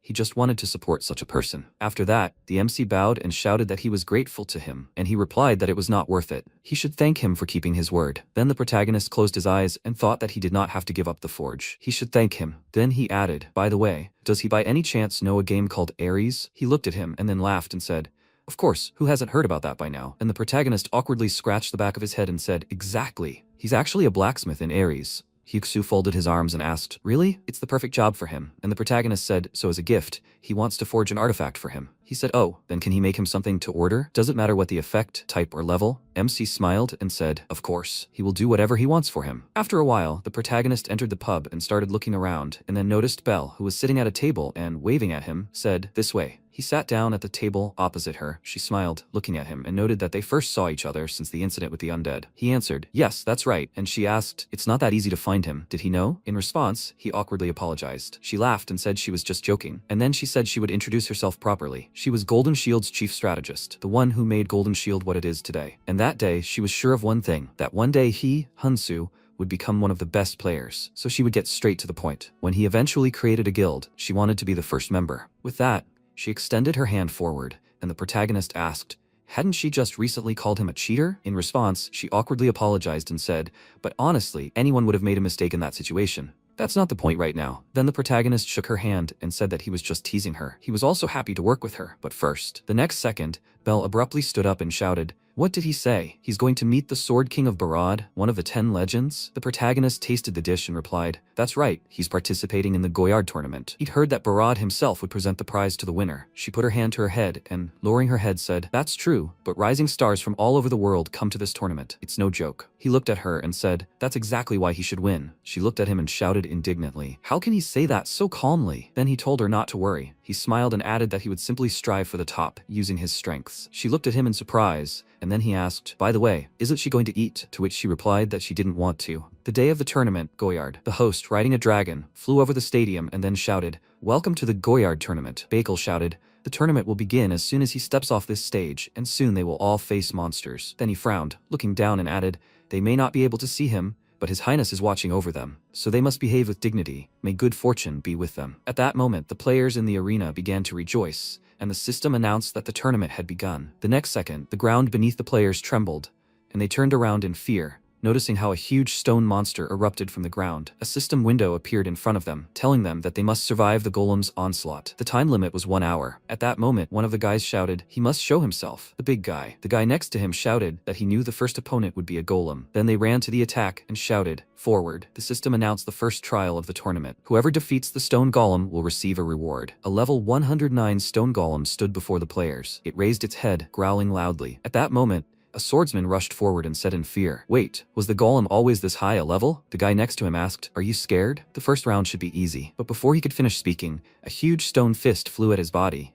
and the system reported that his health had reached 0%. He would be forcibly disconnected from the system. At that moment, the player clenched his teeth and shouted, "Hey, is he okay?" But the next second, the monster crushed him too. People around him screamed, "They have to dodge." The system reported that his health had reached 0%. He would be forcibly disconnected from the system. Then the mage shouted in fear, "What? This is completely different from what they were told." Then the warrior covered himself with a shield and asked, "How are they supposed to defeat this creature?" Meanwhile, Beekle ran down the corridor and thought, "Damn it, this tournament is a complete failure." A stone golem from a high-level tournament had gotten here by mistake. He ran past a worker and shouted that now was not the time for greetings. He thought that if this continued, all the outsiders in the tournament would be killed. He ran to the doors where guards stood, shouting that they must let him in. He urgently needed to see His Highness. They looked at him in surprise and asked, "Lord Beckle?" But His Highness had not yet given permission. The next second, Beckle abruptly opened the door and shouted, "His Highness, they must stop the tournament immediately." But Barad, sitting on his throne, rested his hand on his fist and said, "Request denied." He was surprised. "What?" But he asked. He still didn't understand what was going on. He looked at the magic ball and told him to watch this warrior closely. At that moment, MC fired an arrow, which only grazed a small part of the golem's head. The system reported, Hyunsu's third creation, return. The protagonist grabbed the arrow, and the system reported that it was returning to the user, an orichalcum short arrow. At that moment, those watching were surprised. Did that arrow just return? A boomerang arrow? Then the protagonist took aim again and thought, so that's it, a reward from castle territory. Just think, it's legendary orichalcum, excellent stats as he expected. He then fired another arrow and thought he'd hit the target, and then one of the players dodged the arrow and shouted, "Hey, be careful, unless he wants to die, of course." In response, the protagonist apologized. Then the golem raised its head, and the system reported that the stone golem had been stunned for 4 seconds. The protagonist stood in front of it and shouted, "The stone golem is stunned." The remaining players rushed to attack, shouting that this was their chance. Attack. They struck from different directions, and then the golem raised its leg to take a step. The players began to scatter and shout, "Watch out!" The next second, one of them shouted, "We need to hold on just a little longer. It's over. Hey, he has to run." At that moment, a huge stone fist was approaching the protagonist, and the other players began to dodge. But the protagonist shouted, "Change weapons." He was in the smoke that cleared around him, and he said, "It's not over yet." He blocked the monster's attack, holding his sword in front of its fist. Then he prepared for another attack. But suddenly his sword shattered, sending him flying far back. At that moment, Bekel said, "Your Highness, they must stop the tournament immediately." This participant also seemed to be at his limit, but Barad closed his eyes and then, perplexed, looked into the magic ball and saw part of the sword pierce the golem. After that, the system reported that the god's emergency creation was complete. The Damascus blade could cut stone. He defeated the stone golem. The god's emergency creation, and the Damascus blade disappeared. He leveled up. The MC looked at the system windows that appeared and said in surprise, "Wow, he leveled up 14 at once." Then a player approached him and said, "It can't be. He really won?" The protagonist looked at him and asked, "Weren't they supposed to defeat him?" He shouted, "How could they defeat him with such a level difference? They were told to survive." Then he raised 3 fingers and added, "The trial itself consists of 3 stages, so the balance has already been upset. He wasn't released, so they could defeat him." In response, the protagonist smiled awkwardly and scratching the back of his head said, "I see." Then he said, "By the way, why does he feel so bad?" The next second, his eyes began to close again, and he fell to the ground. The players gathered around him were surprised. What, did he lose consciousness? It doesn't look like he was kicked out of the system. Are they just going to leave him? What about the tournament? Is it still going on? By the way, how many times did that player change weapons? He thought he was a jack of all trades, but he turned out to be a master of weapons. This is insane. He would kill for any of his weapons. The next second, Bekel returned to the arena and shouted, "Attention to all participants. Due to an error by the organizers, the martial arts tournament is suspended. They must disperse." Sometime later, a video of the main character lying on the ground was posted online, and in the comments, everyone was writing, "Wow, that's terrible. Did he actually take down a stone golem all by himself? They need to give information on that bow, please. Isn't the arrow cooler than the bow itself?" Exactly. That guy passed out and dropped something. What kind of arrow is that? It looks cool. Guys, they should look at the inscription. What is it? He was the one who recently created the bell in the lands of Kassel. That's him. Really? That's crazy. That guy is a blacksmith? No, how can a blacksmith be so strong? Yeah, that looks like a hoax. Wow, his gear is just outrageous. At that moment, the game support team was receiving messages asking why the Goyard martial arts tournament had been suspended. The support worker replied that they apologize, client. It's difficult for them to comment on a decision made by Ares' free will. The player asked, "So what? A level 100 plus golem just suddenly appeared. Were they all supposed to die?" The worker replied that this was also an internal matter for the Goyard kingdom, so they couldn't give an answer. He asked, What could he even tell him? In response, the support worker apologized. And then Soyeon smiled awkwardly and then, slamming her head on the table, said, "Team leader, they have a big problem." Taeseok was typing at the time and asked, "What else?" He was busy right now. She swiveled in her chair and said that the Goyard martial arts tournament had been suspended. He said he knew it would happen, but so be it. She shouted that it wasn't that. Barad summoned Hansu. Taeseok looked at her in confusion and, spitting out his drink, shouted, "What?" It would take time for them to sort out the tournament and everything else. Had they met yet? She replied, "Yes. Hansu is currently heading to the reception hall." After that, Taeseok covered his face with his hand and said they were finished. It looked like another sleepless night awaited him. Soyeon desperately said that she wanted to go home. Then Taeseok stood up and said that this player was so otherworldly that he didn't understand him. She agreed with him. What would happen if Hyunsu fulfilled Barad's request and reached the maximum affinity level? What did he think? He replied that he would master the sword art of the King of Swords and become the strongest blacksmith. Then he folded his arms and added, "Of course, it won't be easy. Everything depends on Barad's free will." Soyeon said she had a feeling he would succeed. These are just silly worries, right? He told her not to say such mean things. The next day, MC was walking down the castle corridor and thought that he would meet Barad sooner than he thought. Then he knelt before the throne, and Barad told him to listen, "Stranger, usually the award is presented in front of everyone, but he asks to understand that they skipped the procedure due to an unforeseen incident. Everyone acknowledges his magnificent battle yesterday. Warrior, he must accept this." He walked forward and said that he awards him a reward of 13,000 gold. The next second, the protagonist said, "His Majesty." He heard that he was looking for him. He frowned and asked, "What?" And then the protagonist began to climb the stairs. The guards shouted, "Ugh, such insolence. No matter how rare a warrior he is, this cannot be tolerated. How dare he interrupt His Majesty?" As if His Majesty would be looking for someone like him. Then the protagonist placed his hand on his chest and said, "Blacksmith Hyunsu, it is he." The guard shouted, "Insolence. How dare he speak to His Majesty like that? His Majesty, he begs your pardon. He will throw this man out immediately." Then Barad raised his hand and ordered them to stop. He extended his hand forward and declared that he was the guest he had been waiting for. The protagonist then bowed and greeted him, "His Highness Barad." He told him not to rush. The protagonist folded his arms across his chest and said that the journey here had not been easy. The Sword King replied, "He knows why he called him." He answered affirmatively, to entrust him with forging a sword, didn't he? He smiled and said that was correct. Even the kingdom's best blacksmith, even the master of the sword tower, couldn't handle this order. And yet he wants to know why he can trust him. The next second, he released a powerful energy, and the protagonist said that he came here believing only in his own skill. Then Barad laughed loudly and shouted, "How brave. Good." And Bekele said in surprise, "Your Majesty." And he told them to bring what he had prepared. His subordinate replied, "Yes." He said that he would count on his confidence. After that, the subordinate approached the protagonist with an open chest. A system window appeared in front of him,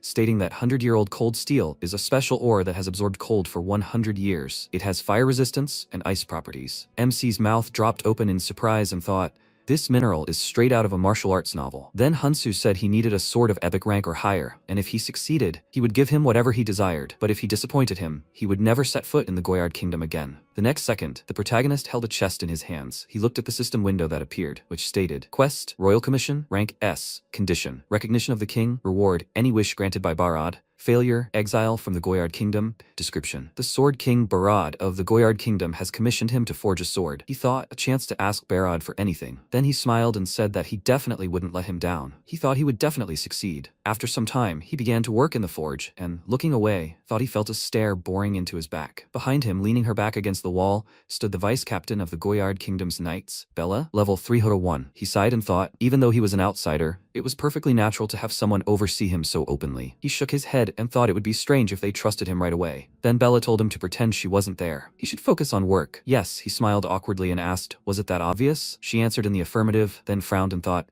who did he think he was? His Majesty had given him one last chance, hadn't he? Let him just try to fail. Then MC wiped his sweat and thought about the pressure. Then he noticed a system window appear, which said, doorbell. He looked surprised, then turned around and, scratching his head, said, I think something happened in the real world. Can he step outside for a minute? Bella nodded in response, and a few seconds later, the protagonist emerged from the capsule, approached the door, and said she could come in. The landlady stood at the threshold and said, Oh, Hyunsu, he's home. He greeted her and thought, Landlady? He asked what brought her here. She said they'd decided to sell the house. Her husband had been unemployed for a long time, so they needed to figure things out somehow. He asked her not to apologize. He should be the one apologizing, after all. She'd been renting him a room cheaper than everyone else, and he'd even missed a few payments. When did he need to move out? She replied that he needed to move out within 2 weeks. She was already embarrassed to look him in the eye, Hyunsu. He bowed and asked her not to say that. He truly was happy here. Then he turned around and said, 2 weeks. He really made good money at Ares, but the hospital bills were in the tens of millions. The buyout of the almost burned out forge cost 330 million won, and he still hadn't gotten around to treating his burns. He grabbed his head and asked, where should he go now? Then he was surprised to notice his phone ringing and asked, Belle? He answered and asked, hello? She asked, what was he doing? She had a great idea for a mission. That's why she was calling? In response, he asked, can he call back? His head was busy with other things right now. She asked, did something happen? He replied, the Barad mission is important, but he suddenly needs to move out within 2 weeks. She said, Hunsu. He said, it's certainly urgent, but before he could finish speaking, she screamed loudly, does he even understand how important this mission is? He was surprised. What? And she said that she expects 2 main results from this quest. He asked, 2 results? She answered, yes. Now everyone is wondering if the Goyard tournament champion and the blacksmith Hunsu are the same person or not. She must imagine that he is in hiding for now,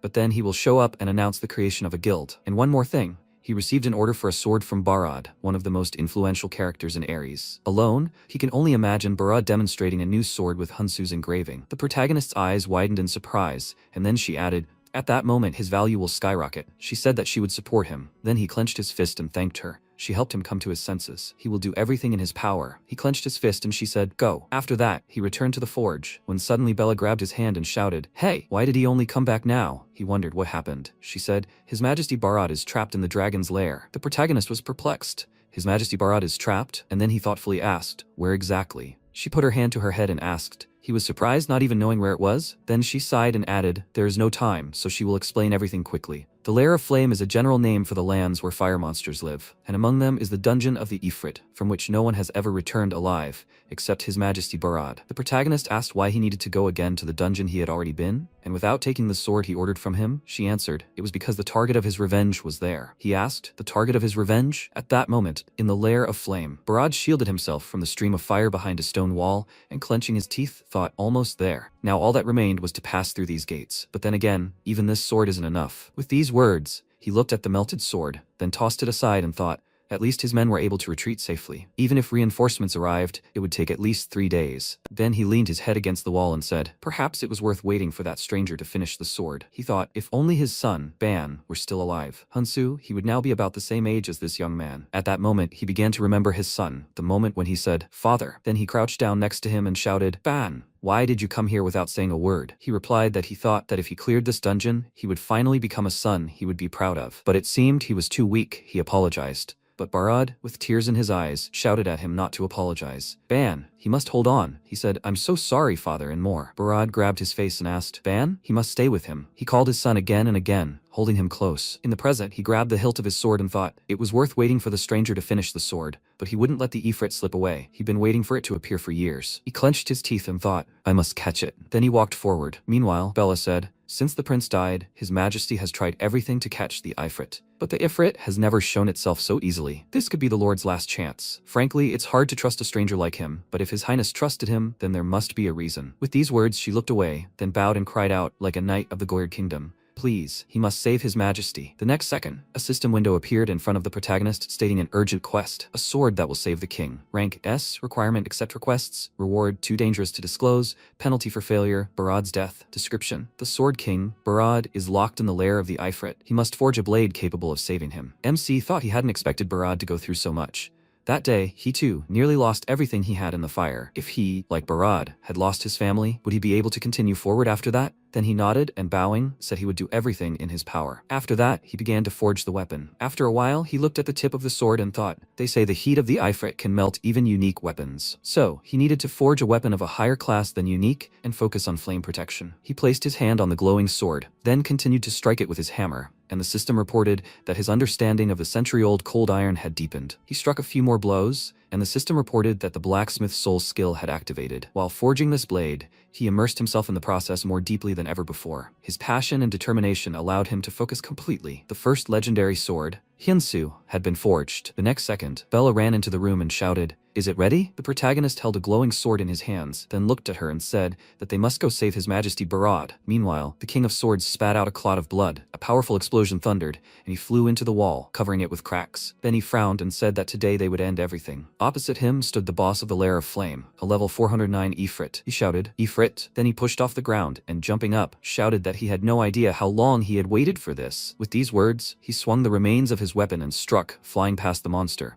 But the next second, the wound on the Ifrit's body was covered with tongues of flame, and then he pointed the fiery weapon at the King of Swords. He began to run in the opposite direction, and streams of fire snatched his weapon, melting it completely. He thought, a sword? Then the Ifrit concentrated fire in his hands and then swung the weapon, spreading fire around. And then Barad frowned from the streams of fire and cried out loudly. In response, the Ifrit began to laugh, and Barad began to rise to his feet and said, damn, this is still a failure. The next second, he looked ahead in surprise. Two swords were stuck into the ground next to him, one fire and the other ice. He looked to the side in confusion, noticing a wall of ice. MC was breathing heavily, and Bella shouted, His Majesty, he must use the sword. The next second, Barad grabbed the weapon and a system window appeared in front of him, which said, Barad's personal sword Hunsu, legendary. Special abilities, plus 343% fire resistance, plus 194% ice damage, plus 397% ice damage against fire monsters. Active skill, Ice Flower. Description, Hunsu's first legendary work, custom made for King Barad. The protagonist smiled and told him to try it. The next second, the King of Swords swung his weapon and sent an ice flower forward. Ice spread around, and the Ifrit began to scream loudly. Then Barad began to circle around it from the wall and swinging to strike, shouted, It's over! He swung his sword, cutting the monster's body in two. The others watched what was happening, and then the system reported that he had defeated the boss.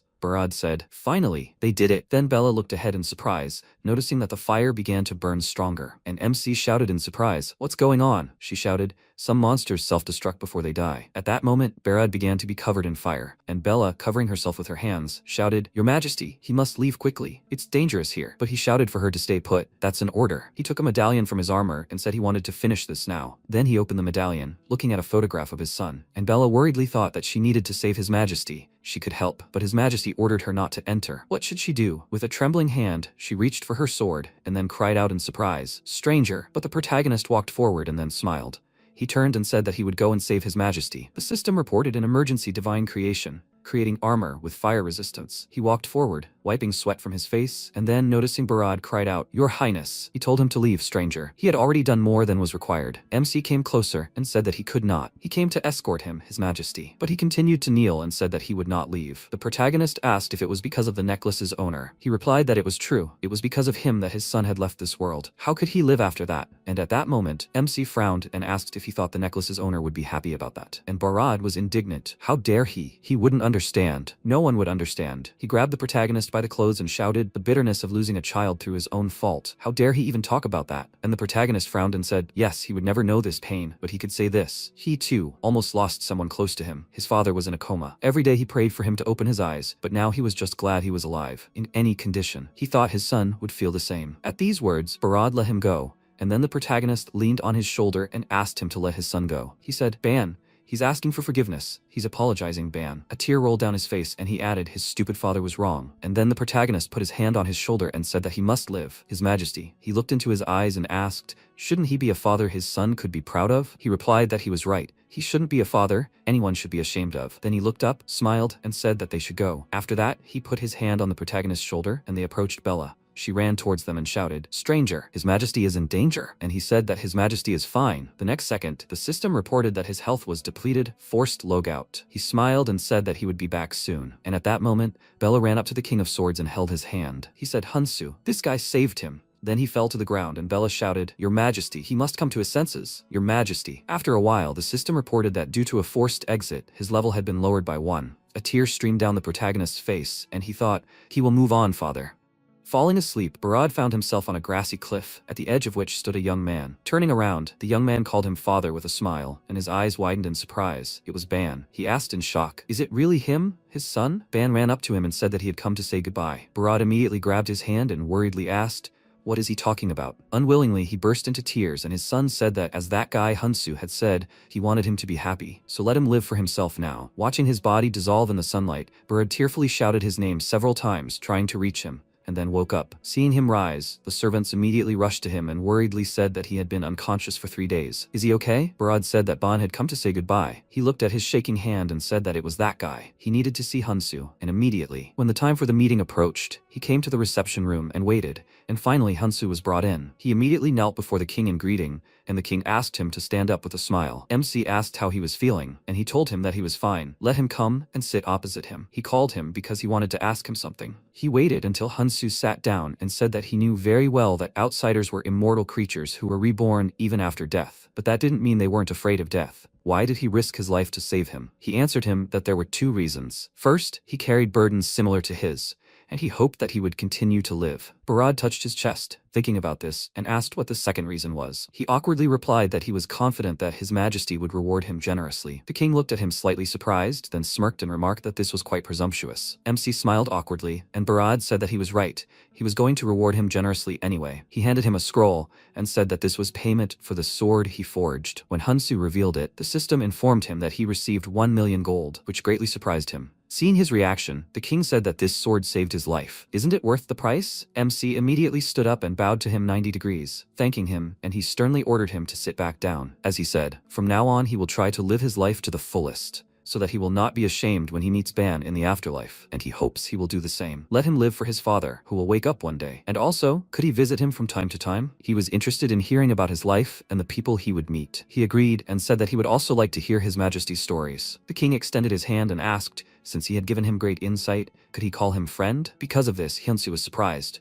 The system informed him that his friendship level with Barad had reached the maximum. The blessing of a friend was now with him. MC shook his hand without further thought, because becoming a friend of an NPC like Barad was an honor for him. Barad stood up and said that in honor of friendship, he wanted to pass on his swordsmanship to him. Hearing this, the Knight Commander, Benson, indignantly called out to him and asked, is he going to pass this on to an outsider? Didn't he appoint Lord Rod as his successor and begin his training? One must be worthy to adopt his art. To inherit his swordsmanship requires qualifications. The king waved his hand and said he wasn't going to teach just anyone, then glanced at Hunsu, who saw a system window appear with a quest to obtain the S-rank skill, the swordsmanship of the King of Swords. This quest is only available to those who received Barad's offer. Failure will result in a penalty, a decrease in his friendship level with Barad. Not everyone can master the swordsmanship. He needs to land at least 3 successful hits on the Knight Commander, Benson. Barad told him with a smile that the Knight Commander would test his abilities. Having received 2 days of rest, the first thing MC did after logging out was spend the reward to pay his hospital bills. Then he found a new place to live and thanked the landlady,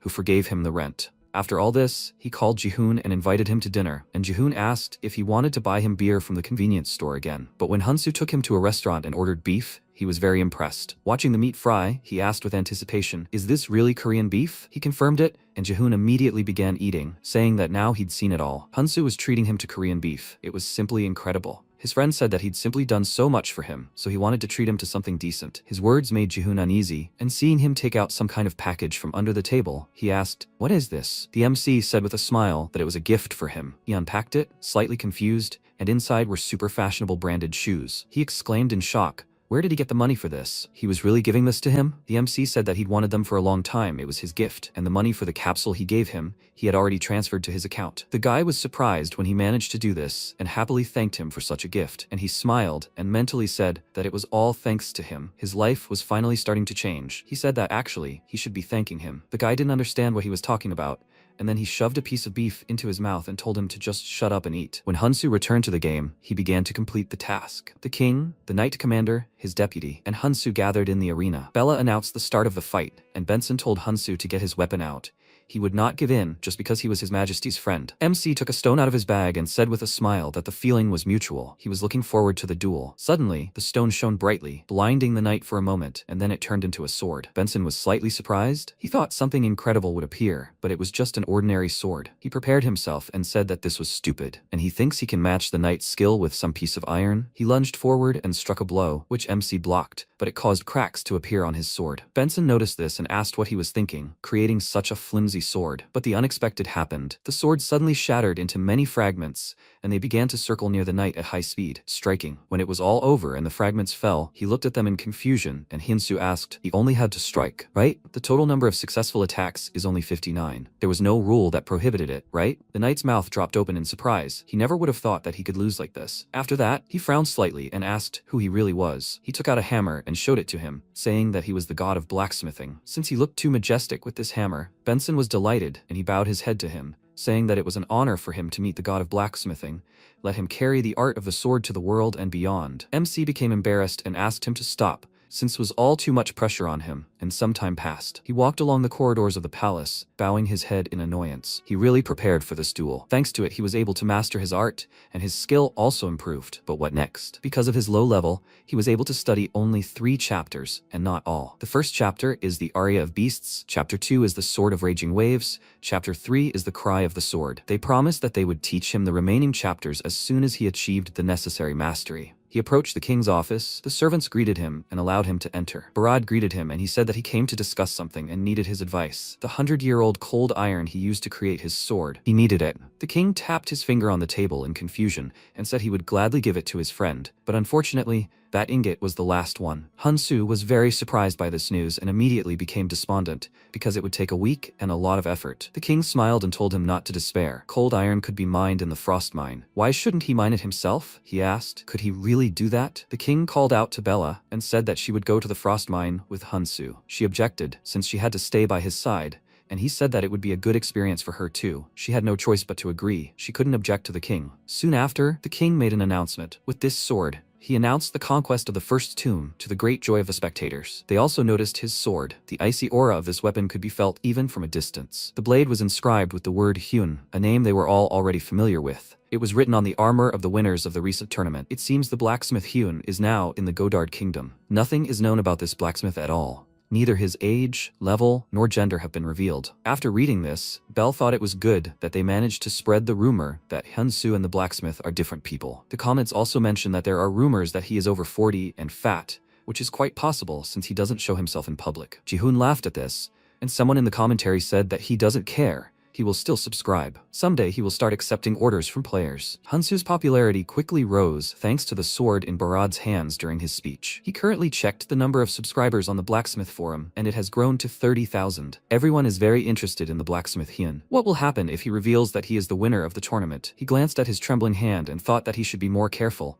He still had a lot of things to do. He should send a message or call someone. He still hasn't thanked that person. Meanwhile, Hiksu was sitting at the computer and thought that Barad had already tried to clear the tombs several times. As expected, it was an inaccessible area for players. He entered the Salamander dungeon many times for a class quest, but all the artifacts had melted, so he didn't have a single chance to pass it. Most unique rank shields simply melt. He had money, but even his unique artifacts wouldn't help here. Where could he find a good master? And then a message from Hyunsu arrived on his phone. He wrote to him to keep his previous promise. Seeing the notification, he immediately became happy. But what promise was he talking about? He remembered their conversation and wondered if it was the artifact they were talking about. Hyunsu wrote him a new message, asking if there were any changes to the properties of the artifacts he requested. He was just about to do it and send it to him. The man frowned slightly and thought that if he could create the artifact he needed right now, it would be nice. He replied that there were no changes. What was his level? Hyunsu replied that he was level 59, and he noted with annoyance that he was still low. He wrote to him that if it wasn't too much trouble, then let him do it for him.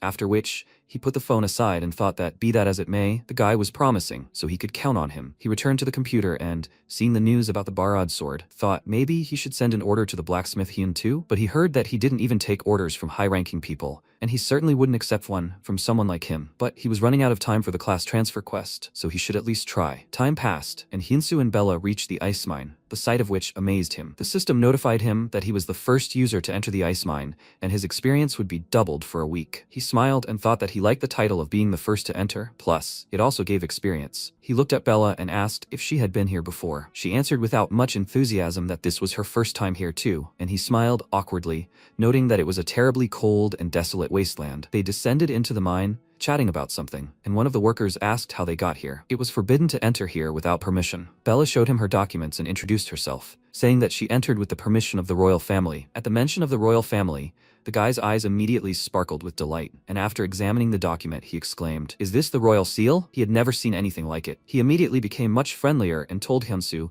that his name was Banya and that he was a minor. He introduced himself to him in response, and he said that he was glad to see a stranger after so long, but he couldn't let just anyone into the mine. MC was slightly confused, asking what he should do then, and Banya, with a wide smile on his face, said that luckily, his father was the foreman. He would take them to him. MC thanked him for his help, and Bella, as always, remained dissatisfied. They passed 2 caves, in one of which MC saw monsters. Noticing his curiosity, Banya said that it was some kind of dungeon. A long time ago, monsters appeared all over the territory, but 100 years ago, a wizard sealed them in this mine. He asked if what was stuck to those monsters was really that 100-year-old cold steel. The guy confirmed it and said that being greedy would end badly. It was their territory after all, beyond the barrier. He might be able to get in, but getting out alive would be difficult. They, the miners, were upset themselves, because that mine most likely had the most ore left, but at least they could work in peace, knowing that those monsters were locked up, so they had to make do with that. They came to the railroad, and he pointed to the man giving orders, saying it was his father. He called out to him loudly, informing him that they had guests, and then ran off to continue working. Hansu thanked him for his help and headed toward the man with Bella, while Banya quickly hid behind the nearest ore cart and began watching them, wondering why strangers would venture so far. When the two approached his father, he looked them over and asked, "A royal knight and an outsider?" His name was Rek, and he was level 231. He remarked that it was a rather strange combination. What brought them here? MC answered that he was looking for an ore that was better than cold steel, even better than any other. Rek asked, "Ore that better than cold steel?" He confirmed this and asked if he happened to know of such an ore. The man looked him over and thought that such an ore existed. But why would he tell anyone about it? Especially not to some greedy outsider. If word got out that there was something like that in the ice mine, everything here would definitely descend into chaos. But this outsider had come with the royal family's permission. Is there a way to extract and hide all the ore here? He asked if he had ever mined ore. He shook his head, denying it, and he said that miners usually extract 3 pieces of ore a day. If he can extract 40 pieces in a week, he will share the information with him. After that, a system window popped up in front of Hyunsu with a task. Extract 40 pieces of ore in a week. If the task fails, he will not know about the ore superior to 100-year-old cold steel. Rex smiled and asked, "So he will accept his offer?" MC confidently clenched his fist and asked, "What if he extracts more than 40? He let out a chuckle and said that will not happen, but if suddenly he succeeds, he will extract this ore for him himself. Let him remember that he cannot have the support of his comrades." Hyunsu asked, "Is he promising him this?" He promised him without hesitation and said that then they will see each other in a week. After this, Rek turned to the minecart and shouted his son's name loudly, saying that he knew he was there and that he should come out. After this, he grabbed him and dragged him away, asking why he was hanging around there and eavesdropping. Meanwhile, Bella asked Hyunsu with displeasure why he had made a promise to the foreman, and he, taking out a pickaxe, answered that, to be honest, he knew he was going into the mine, so he had prepared some things in advance. The ore was better, and he would extract it at any cost. The girl felt uneasy and thought that His Majesty had gotten involved with some strange man. A week passed. Rex sat down on a stone and began to wait for Hyunsu, and thought that the stranger had told him that he would not leave the mine for a week. It was simply impossible anyway. Noticing movement to the side, he turned his head and saw Hyunsu coming out of the mine, all dirty and with a smile on his face. He greeted him and noted that at least he now looked like a miner. The time had come, so let him show results. MC pulled a stone from his inventory and threw it on the ground, and the man thought that he hadn't expected this. A stranger was beyond his capabilities, but he jumped to conclusions. After 1 stone, 100 more jumped out of his inventory, and he was very surprised. With every second, the pile of ore grew. In total, Hyunsu mined 200 pieces. Rek pointed at him in shock and exclaimed, "Who is he? Could he really be a legendary hunter?" He slung his pickaxe over his shoulder and answered with a smile that it wasn't so. He was just an ordinary blacksmith. He achieved this result thanks to a Damascus sword, which increases cutting power on stone by 170% and reduces durability damage from stone by 70%. This sword can transform into a pickaxe, which is quite convenient and useful. Rex surveyed the entire pile of ore and, composing himself, said that the hand of a blacksmith was immediately apparent. He wanted to apologize for underestimating him. "How about a drink tonight?" MC smiled and shook his hand, saying he'd be happy to have a drink with him, and asked if he could invite Bella too. The man didn't object, and when evening came, they gathered at the tavern, and Bella immediately began drinking. Banya asked why she was drinking so much alone. Hyunsu agreed and suggested they chat instead, but she declined, saying she preferred it that way. Banya was upset about this, and then a man came up to their table and patted Hyunsu on the back, asking if he really managed to mine 200 pieces of ore. He confirmed it, and he asked, "What about cold iron? How much of that did he manage to mine?" He answered that he mined about 20 pieces of iron, and he was surprised. He also heard that he had a special pickaxe. Maybe he could show it to him? MC took it out of his inventory and told them that it was a Damascus pickaxe, a tool created exclusively for mining ore. This pickaxe increases mining efficiency by over 200%, and thanks to this he completed the quest. And it can also be turned into a sword, which will make it better at chopping stone, so it's a very useful thing. Bella, meanwhile, thought that he really was a blacksmith. He was so happy with his creation. The man hugged Hyunsu tightly and happily exclaimed that he was a newbie, but he had already accomplished so much. They would not lag behind him and would work hard tomorrow. The other men crowded around their table and began pouring Hyunsu alcohol, after which one exclaimed that he was now one of them. Let him drink to the bottom. MC was very happy to chat, but the evening soon ended. The next morning, Rek led him to a cave where there were deposits of 1,000-year-old cold iron, and he, raising an eyebrow in confusion, asked if this was the place he mentioned. He said that they couldn't enter because of the barrier. The man said that it was true, but the 1,000-year-old cold iron really was there. Hyunsu was slightly upset and noted that there were a lot of monsters there. Is it really safe? He told him that from now on everything was up to him, and he rubbed his chin in confusion, wondering how they would mine ore there. Rex said he was going to another mine, and if he needed him, he could call him anytime. After he left, a system notification appeared in front of MC about the start of a new story, which made him slightly nervous. 100 years had passed,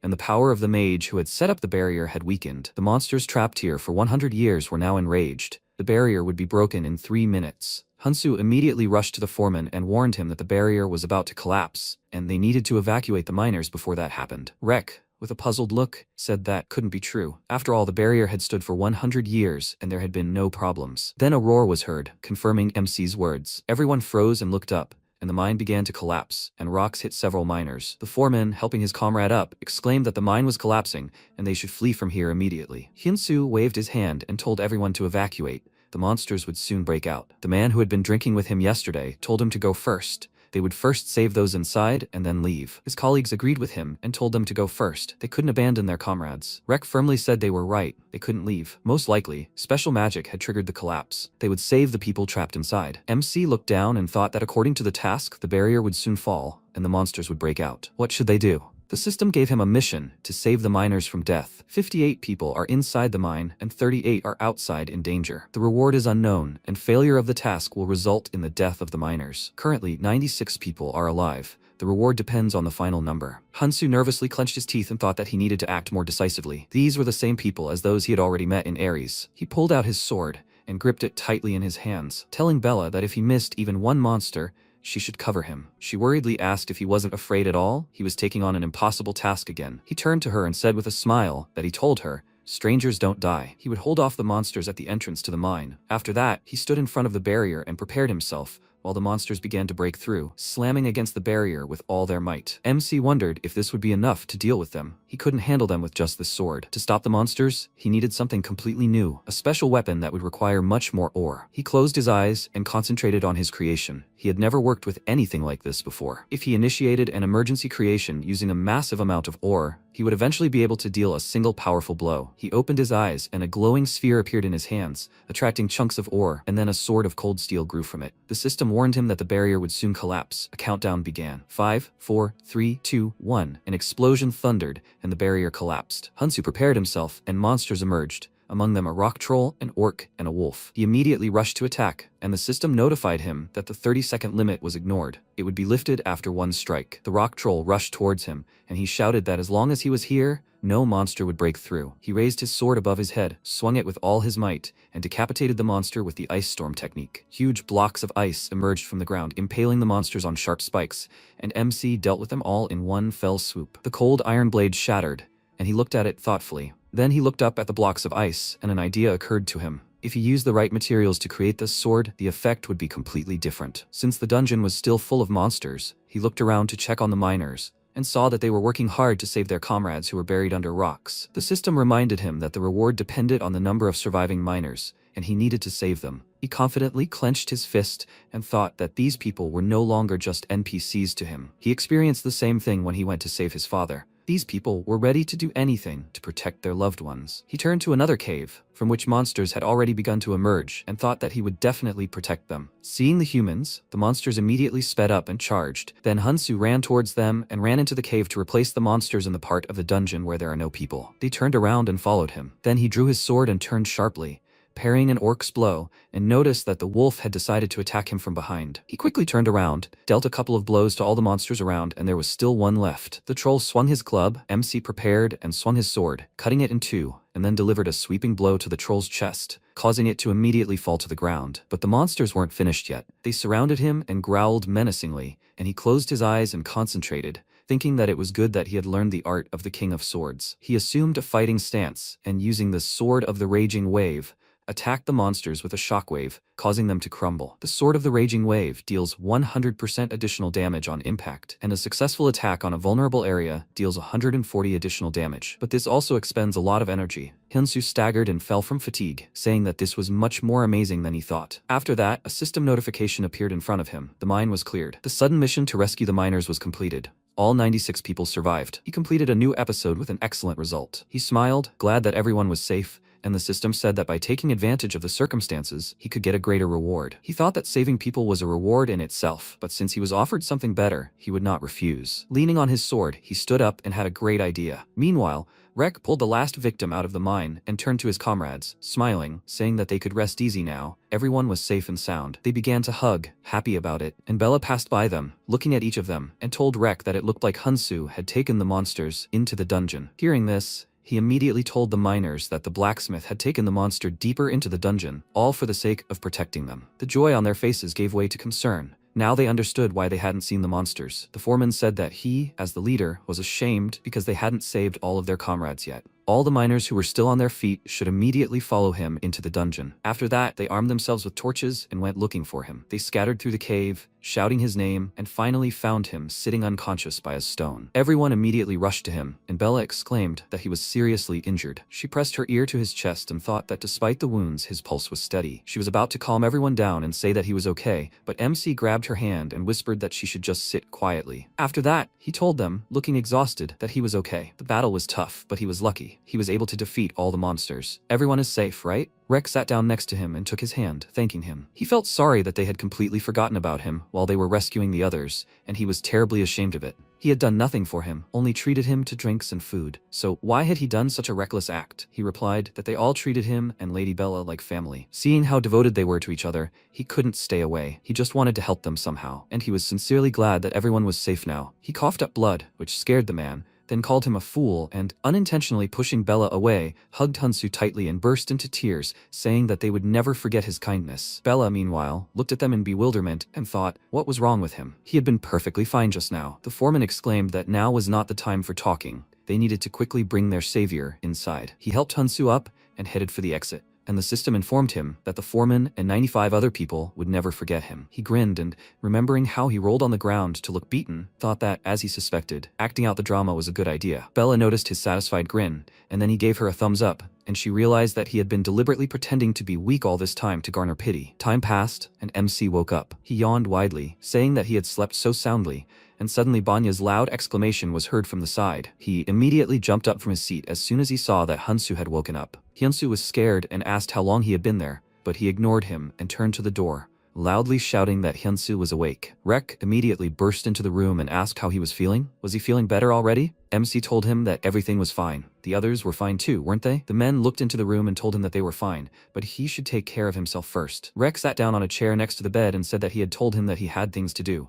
After all, he was a blacksmith. He was a little sad, since he was leaving soon, but he wanted to tell him something. He asked what was going on, and then the man turned to the door and told them to come in. Several miners entered the room, and Rex said that today they would all go into the mine for him. They wanted to thank him. After all, he had risked his life for them. They would extract that 1,000-year-old cold iron that he was looking for. He asked in surprise, would they really do this for him? He just did what he had to, but he was still grateful to them. Now he understood what he wanted to tell him. Rek turned to the men, who, taking his hint, left. He cleared his throat and said that there was actually something else, but he thought it would be better if his son said it himself. Banya awkwardly scratched the back of his head, then with a serious expression, called Hunsu their savior, and kneeling before him, declared that he wanted to follow him. The system informed him that the character swore eternal allegiance to him, that he had the potential to become a legendary miner, and that he could accept him as a follower. The MC stared at the system window in surprise, wondering what this meant. Meanwhile, in the special user department, Soyeon was keeping a close eye on him, and judging by the pile of garbage around her, she hadn't stopped working. She clutched her head and,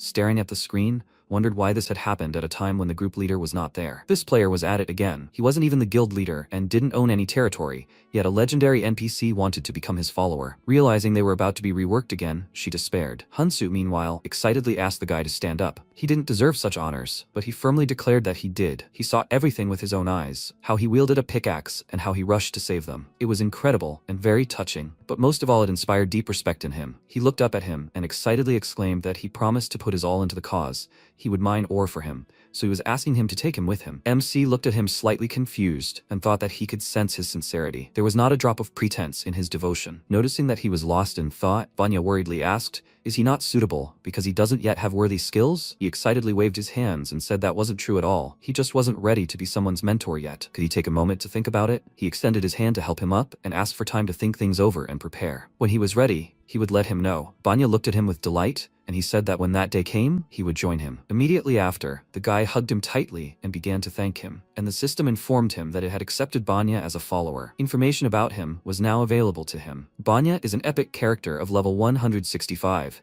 and has good abilities corresponding to his profession, and his description indicated that he was destined to become the greatest miner in the world. he learned much faster and had extremely high potential for growth. Insu hugged him back and thought that he had found a strong ally. From now on, they would grow stronger together. Banya finally let him go and said he didn't want to rush him, but he wondered when they would see each other again. He told him it would be a long time at all, and he excitedly said that in the meantime, he would mine ore with the other miners. They decided to chat informally with each other, and Rek watched them with a smile the whole time. Soon, it was time to leave the ice mine, and everyone gathered at the portal to see him off and give him the ore. He received 415 iron ore and 51 cold iron. Rek rolled a cart up to him and said that he had kept him waiting. He pulled a cloth from the cart and proudly declared that it was 1,000-year-old cold iron. This is a unique ore that can only be processed by a level 300 blacksmith. It increases fire resistance by 91%, raises ice skills to a unique level, increases blade sharpness by 150%, and sword striking power by 58%, with infinite durability. This is iron that has been lying in the ground for 10,000 years. Even though it has the same name, it cannot be compared to ordinary cold iron. MC said that this was simply incredible, and Bella whispered in his ear that he must be proud of himself. He immediately shut her up and asked her not to say that. Otherwise, he would be misunderstood. She did not understand what he was talking about, and Rex said that he never thought that he would see 1,000-year-old cold iron in real life. It's all thanks to him. MC turned to the other miners and bowed to them, thanking him for everything, and they said that they were always happy to help him. He could stay a little longer. Before he left, Banya ran towards him in tears, and he waved his hand, saying that he was just about to give him something. He took out his pickaxe and thought that the longer Banya dug with this, the more minerals he would get. Banya was touched by his generosity, because it was the very pickaxe he treasured so much. He hugged the pickaxe and shouted that he would be loyal to him until the end of his days, and he thought he was so happy that he even felt a little embarrassed. After that, he waved goodbye to them all, and Bella, heading for the portal, thought she called him a swindler, but he still risked his life to save them and ultimately earned their trust. She walked through the portal and said it was pretty cool, and he followed her, asking, "Did she just say, cool? Was that what she said about him?" But then she chose to ignore him. A few days later, the Salamander dungeon. Haksu sat on a stone with a doomed look. He had already lost count trying. Even a 5th-rank blacksmith couldn't forge the shield he needed. It looked like he wouldn't be able to clear this dungeon. At that moment, an eagle appeared above him with a package for him. It landed on his hand, and the system informed him that Hinsu had sent him a gift. He accepted it with the thought that he was only level 59, so it was hardly anything special. But still, it was very kind of him. He decided to open the gift, and a new system window appeared in front of him. He stared at it in surprise, then blinked, thinking he was seeing things, and then, shocked, thought, "What is this? Could this really be some kind of bug?" It was Hyun's personal shield of a unique rank, perfectly suited to his requirements. Fire resistance 201%, defense against fire-type monsters 247%. Against fire-type monsters, attack increases by 222%. Passive and active skills are tied to the ice attribute. This is Hyun's 8th personal shield, an almost legendary item. If the material was as close to the original as possible, it would be perfect. Hyuksu, confused, said that he had much more talent than he thought. He glanced at the drawing on the front of the shield and wondered if this woman with snakes was Medusa, the Gorgon. He created a shield based on the myths about her, a true masterpiece. The system notified him that there was very little time left until the end of the quest, and he stood up, thinking that it never ceased to amaze him. Maybe with this artifact he could pass the dungeon. After that, he entered the Salamander dungeon, and the system notified him that this was his last secret quest. Meanwhile, MC met with Belle, and she delightedly said that thanks to him she finally saw the kingdom's throne room. He said it was all thanks to her help, and she asked how he was doing. He told her that everything was fine. After they returned from the ice mine, he had been constantly caring for his father. The girl said that she heard that caring for the sick is very tiring. Has his father gotten better? He looked down sadly and told her that he wasn't conscious yet, but he hadn't lost hope. He felt a little awkward about this conversation, and she decided to change the subject, saying that today they were going to discuss the guild. She showed him a couple of documents and said that she thought they should act as a team. Her first goal was to make him the most famous blacksmith in the country. If they created a guild with players much higher in level than them, it would be harder for them to achieve their goals. The fastest way for a guild to grow and become famous was to find a star among its ranks, and that star would be him. Does he have anyone in mind for the main team? He thought for a moment and said that so far the only person he could think of was the friend who introduced him to this game. And he fell silent, thinking for a few seconds, and said that he didn't know anyone else. He hadn't had time to get close to the other players yet. She laughed and said that there was nothing wrong with that. They could do it. And then someone came to his mind, and he said that there was actually one person. She immediately opened the menu and asked what his nickname was. He told her that his name was Bark, and she said that she had never heard of him. What was his level? He told her that he hadn't asked anything except his nickname and class, and she wanted to check his character information, but it was hidden. After that, she said that they needed one of the future founders, and he suggested a person he knew almost nothing about. He thought for a second and told her that when he was at a complete standstill in his life, he sacrificed his own gain so that he could start over, so he owed him a lot. She leaned back in her chair tiredly and asked if he was by any chance a businessman. He was surprised that she had guessed this, and confirmed it, and she shook her head in annoyance, saying that he might not realize it, but his value in Ares was very high. He might try to use him to start his own business or even aim for the guild leader's position. Hyunsu confidently said that he would never do such a thing. He would never lie to him or use him, so he was sure of it. She looked slightly surprised, then sighed heavily and said that it was up to him to accept him or not. But then he should let her meet him. He agreed, and she asked him to try to hide the fact that he was the blacksmith Hyun. But here's the catch. The gift he sent him had Hyun written on it. Belle immediately began scolding him, while Hyuksu was busy completing the dungeon. A salamander attacked him. He immediately hit the monster with his shield, and thanks to his frost skills, dealt it a lot of damage, after which the salamander immediately exploded. He looked at his shield, and remarked that it was simply amazing. He didn't think everything would work exactly as he wanted. He looked at the inside of the shield and noticed something interesting.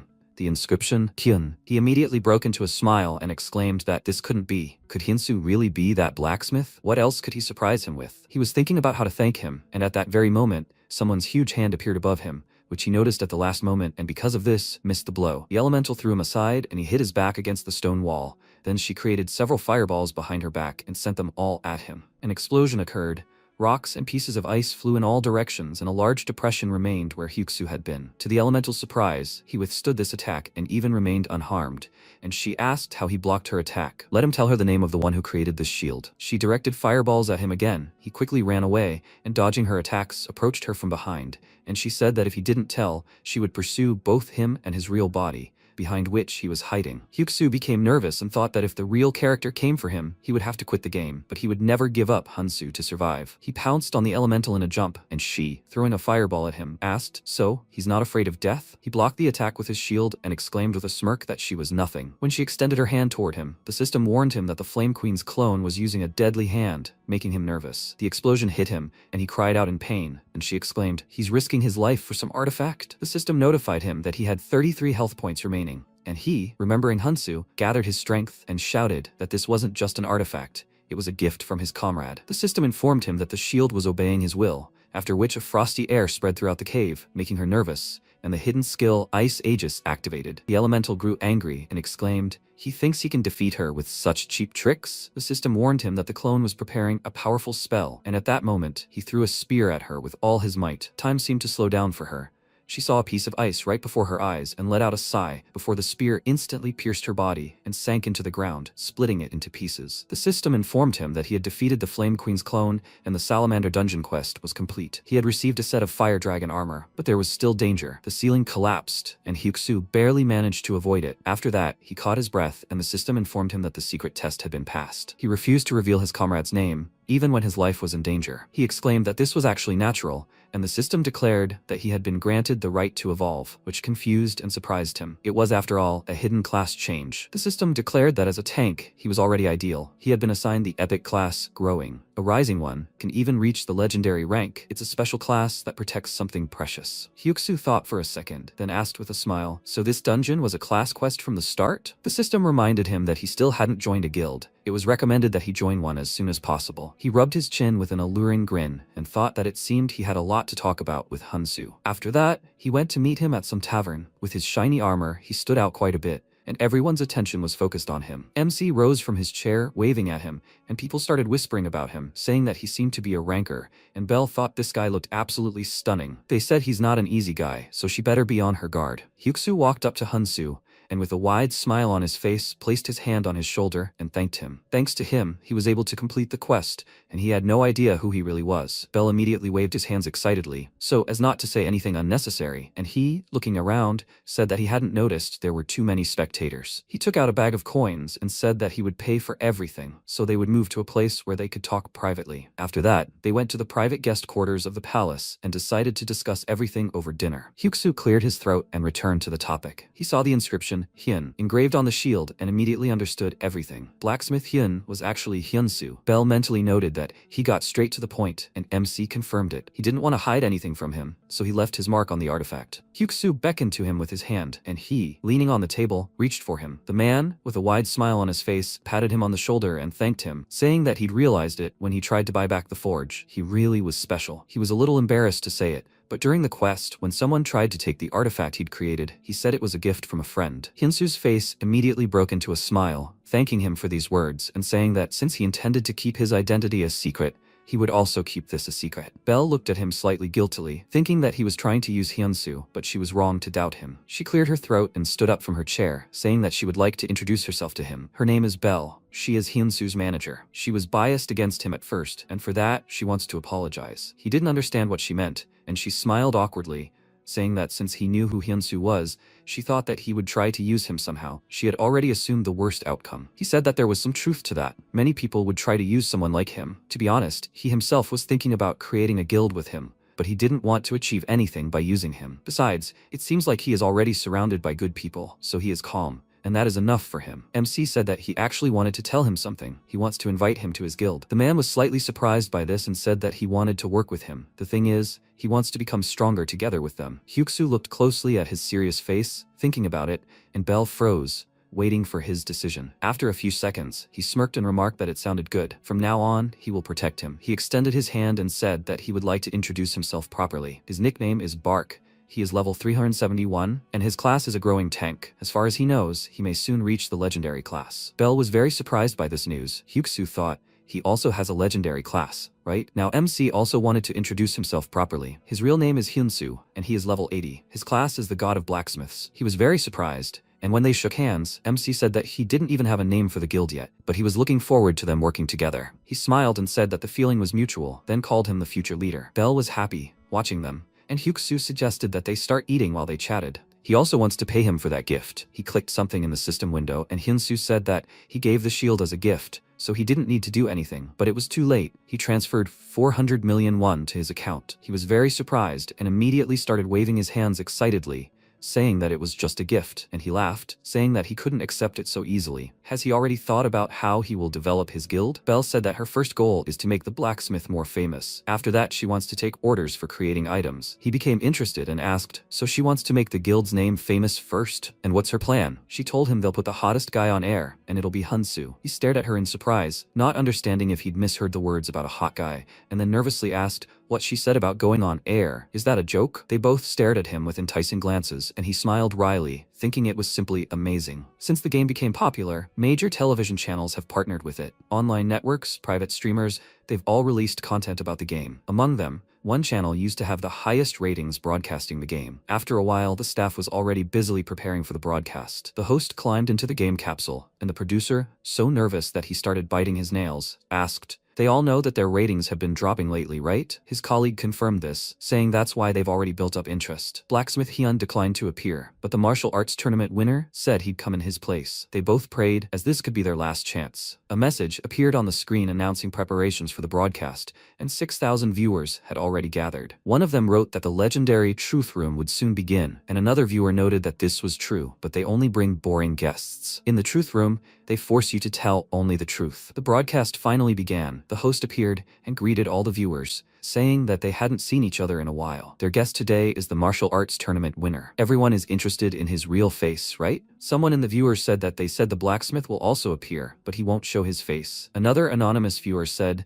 that rumor has it that he is a short, bald old man with a beer belly. They started arguing that today's viewership would drop to 5,000, and the host said that as expected, they would move straight to the main event. He pointed to a chair next to him and said, "Here he is, the winner of the martial arts tournament, Hyunsu." As soon as he appeared, all the viewers were very impressed by his appearance, and while he was chatting with the host, he noticed that the entire chat was littered with question marks. Is something really wrong? One of the anonymous users wrote that he was simply handsome. Why is he so cute? He awkwardly laughed in response, and a viewer named Roan donated 500 million won and asked, when will the blacksmith Heen come out? The rest of the viewers in the chat were amazed, because he is the #1 guild leader, one of the strongest blacksmiths. A few days ago, in the guild's meeting room, Sylvia, a member of the Black Anvil Guild, asked why they were holding an emergency meeting when the blacksmith was busy. Dax asked if she had even read the community. This is a hot topic right now, especially after he became famous for creating a sword for the Sword King Barad. Bon asked, but they don't have to hold him back, right? Dax said it never hurt to be cautious. They need to recruit him before he becomes even more famous. He turned to the leader and asked, right?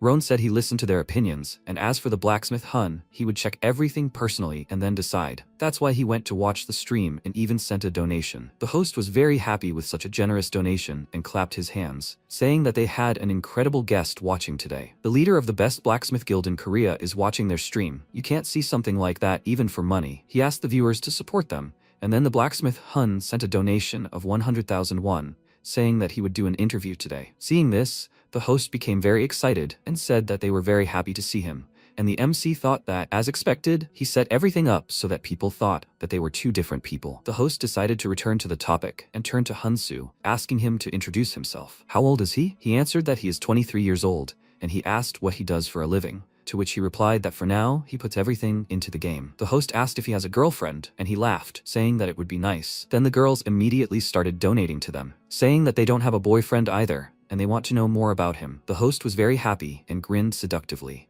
saying that since everything turned out this way, they will ask the blacksmith a few questions. What does Hin do for a living? The MC remembered Bell telling him to pretend to talk to Hinsu through an earpiece, and he touched his ear and told him he was a blacksmith. The host asked about his age, and he told him that Hunsu said it was a secret. Then he asked about his height and weight, and he smiled nervously, saying that this was also a secret, apparently. The viewer's suspicions that he was some old bald man only increased, and the host whispered to him, "Does he want to ruin the whole show?" Hunsu wondered if he insisted on hiding everything so persistently, would his image be completely ruined? If he continued to dodge questions, nothing good would happen. He firmly stated that he wanted to introduce himself through his works, and the man stared at him in surprise. He immediately touched his ear and smiled nervously, saying that Hunsu had just said that. The host remarked that it sounded good, and coincidentally, they'd prepared the perfect content to showcase his work. He brought up a picture on the stream and told everyone to look at it. It was the perfect collaboration between martial arts tournament winner Hunsu and Blacksmith Hun. They were calling it a timed dungeon mission. Blacksmith Hun must create artifacts in 10 days,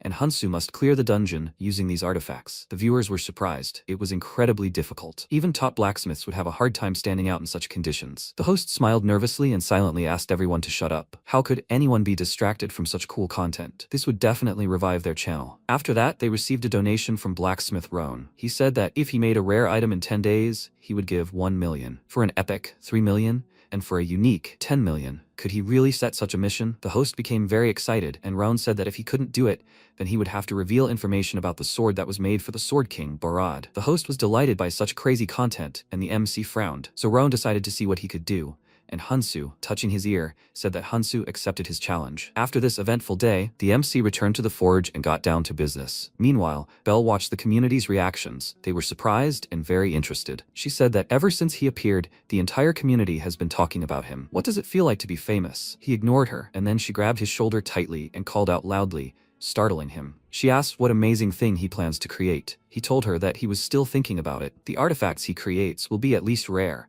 but since Roan has raised the stakes, he wants to show off his unique rank and properly promote himself. Belle said that the community thinks this is a full-fledged battle between Hun and Roan, and he, confused, said that it is not really a battle. She stated that this is not the case at all. It has already turned into a rivalry. If he completes this mission, he will receive not only money, but also Hun's fame as a blacksmith will skyrocket. The Black Anvil will definitely try to recruit him. He asked what would happen if he couldn't do it. She told him that then the value of Hyunsu's blacksmiths would fall and the feature would disappear. He stood up and said that he had to succeed no matter the cost, after which he thanked her with a smile. She had greatly encouraged him. She said that he could rely on her, and then he rudely pushed her outside, saying that from now on he would focus on creating artifacts, so let her go. They would see each other next time. Realizing that she had just been kicked out, she was taken aback. 10 days later, inside the dungeon, the broadcast began, and due to the noise in the community, a whopping 81,000 viewers gathered, shocking the producer. He grabbed the scriptwriter by the shoulder and excitedly exclaimed that these were their highest numbers, and he clasped his hands together and began to pray that everyone would like this content. When Hyunsu appeared in the dungeon, the host announced that the broadcast was starting. The first stage is pretty simple.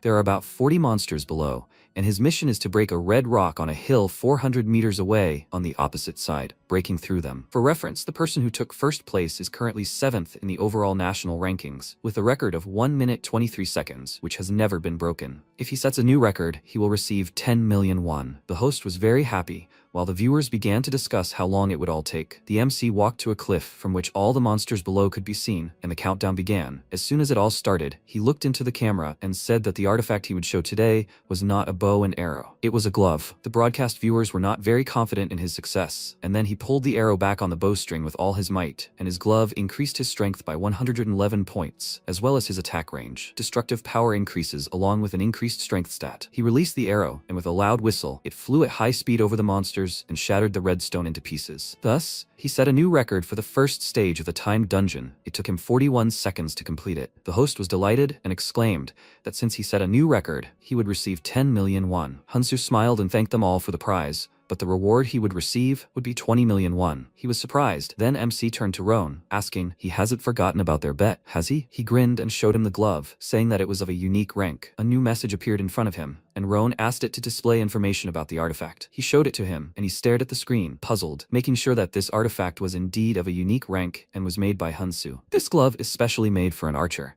It significantly increases strength, as well as range, piercing power, and destructive power. Hansu asked, was he convinced now? Roan thought for a second, then sent him a donation of 10 million won, and he immediately thanked him for it. The viewers noticed his eyes lit up, and the MC said the blacksmith had made an interesting offer. He said he would sell the artifact at auction right now. Roan walked away, asking his guild members not to change the broadcast and to tell him if there was anything important. At this point, he solemnly waved his hand and announced the start of the auction. The starting price was 10,000 gold, but no one rushed to buy it, which took him by surprise. He smiled awkwardly and wondered why everyone was silent. Was the price too high? But Bell had told him to set that price. He nervously glanced at the chat, wondering if this was the right price, and then all the viewers began to quickly raise their bids. Hyunsu was so excited that he started thanking them all, although they should be thanking them, and thought he had a big catch. He bowed and asked them to send their bids to the Hyunforge private messages. The host returned and thanked everyone for waiting. The second stage is finally starting. The auction continues, so don't leave. What stage is next? This time, MC's opponent was a level 121 Cyclops,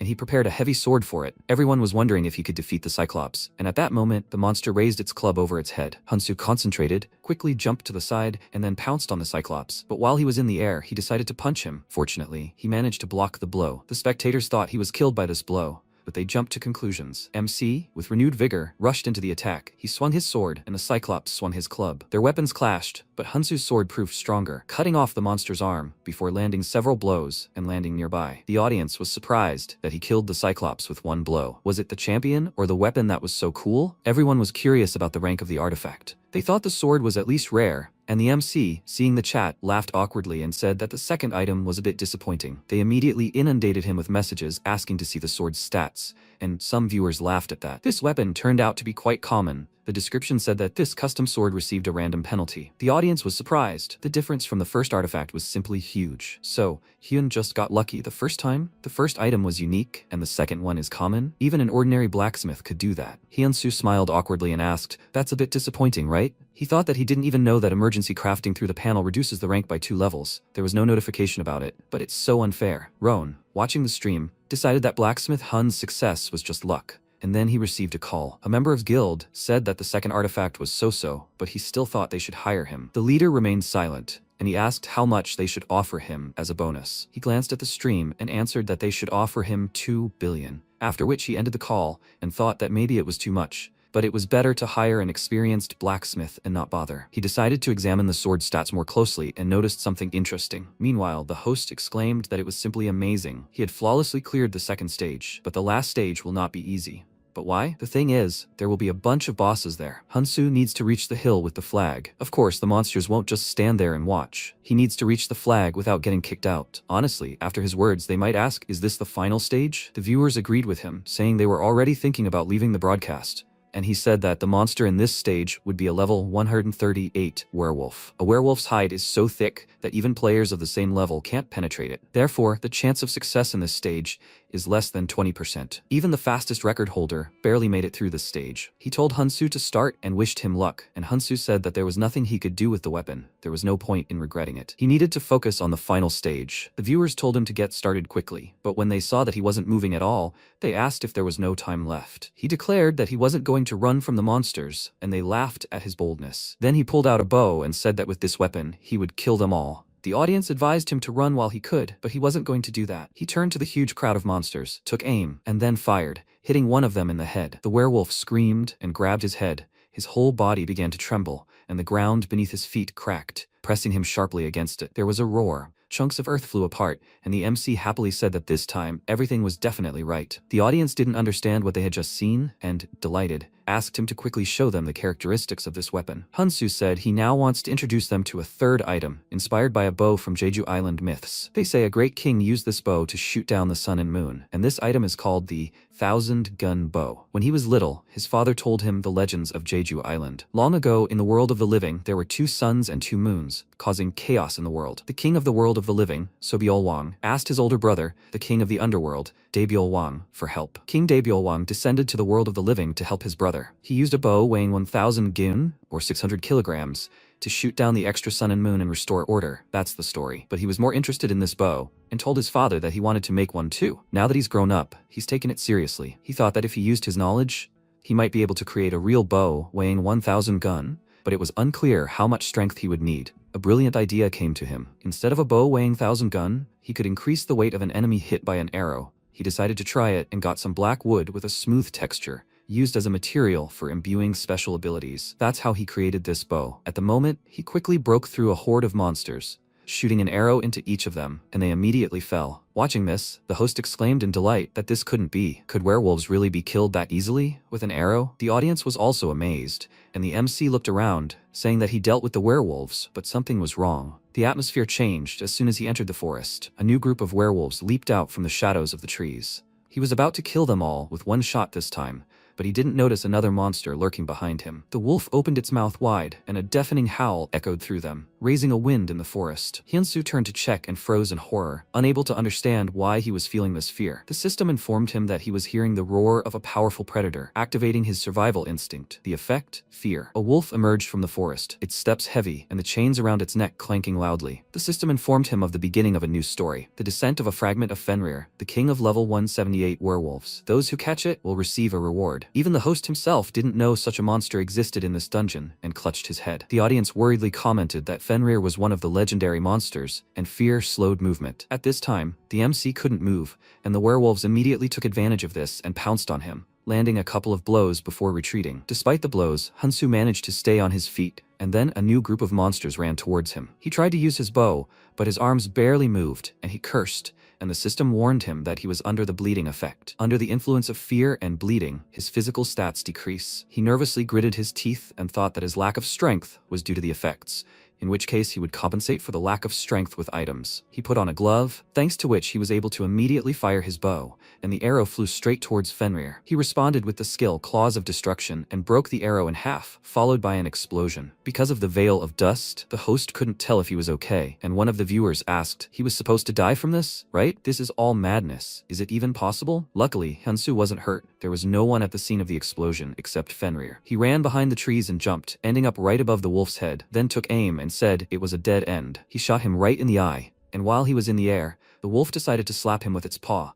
and he smirked and said that this wasn't the end. The true power of this bow was elsewhere. After that, an enormous pressure fell on the wolf. The weight of 600 kilograms pinned him to the ground. The wolf continued to be pressed into the ground. It crumbled, and pieces flew in all directions. The host was amazed by such force, and MC meanwhile climbed onto the monster's body and sat on it with a victorious look. The host grabbed his head in shock and exclaimed, "What just happened? And what is this broken bow?" Immediately after this, the chat was flooded with offers to buy this bow. Among them, even the famous #1 archer, Yan. These messages also appeared in front of the MC. He told them that Hyun just sent him a message. He said that he would never sell this bow. Some viewers were upset and gave up, but others did not give up and began to beg him to sell this bow. Hyunsu jumped off the monster's body and approached the flag, saying that he firmly said several times that he would not sell this bow. Instead, only for archers, he would accept one crafting order. He raised the flag and addressed the archers, saying that just like at the auction, let them send a message to Hun's forge, after which he exited the dungeon and thanked them for watching. He moved to his rented forge and, seeing a bunch of messages, thought that the effect of the broadcast was really amazing. Today's results are good. He received legendary rank materials and a lot of experience. Now he was level 100 and could create his own guild. He remembered Hyuksu and Bell and thought that now he could finally be with his people, and most importantly, he could take Banya with him. The system asked him to name the guild, and he thought about it. With the meaning of wishing for a bright future, he chose the name Gwangmyeong. The system informed him that he had become the guild leader and received the title of Lord's Grace. Immediately after, he invited Hyuksu and Belle to join the guild,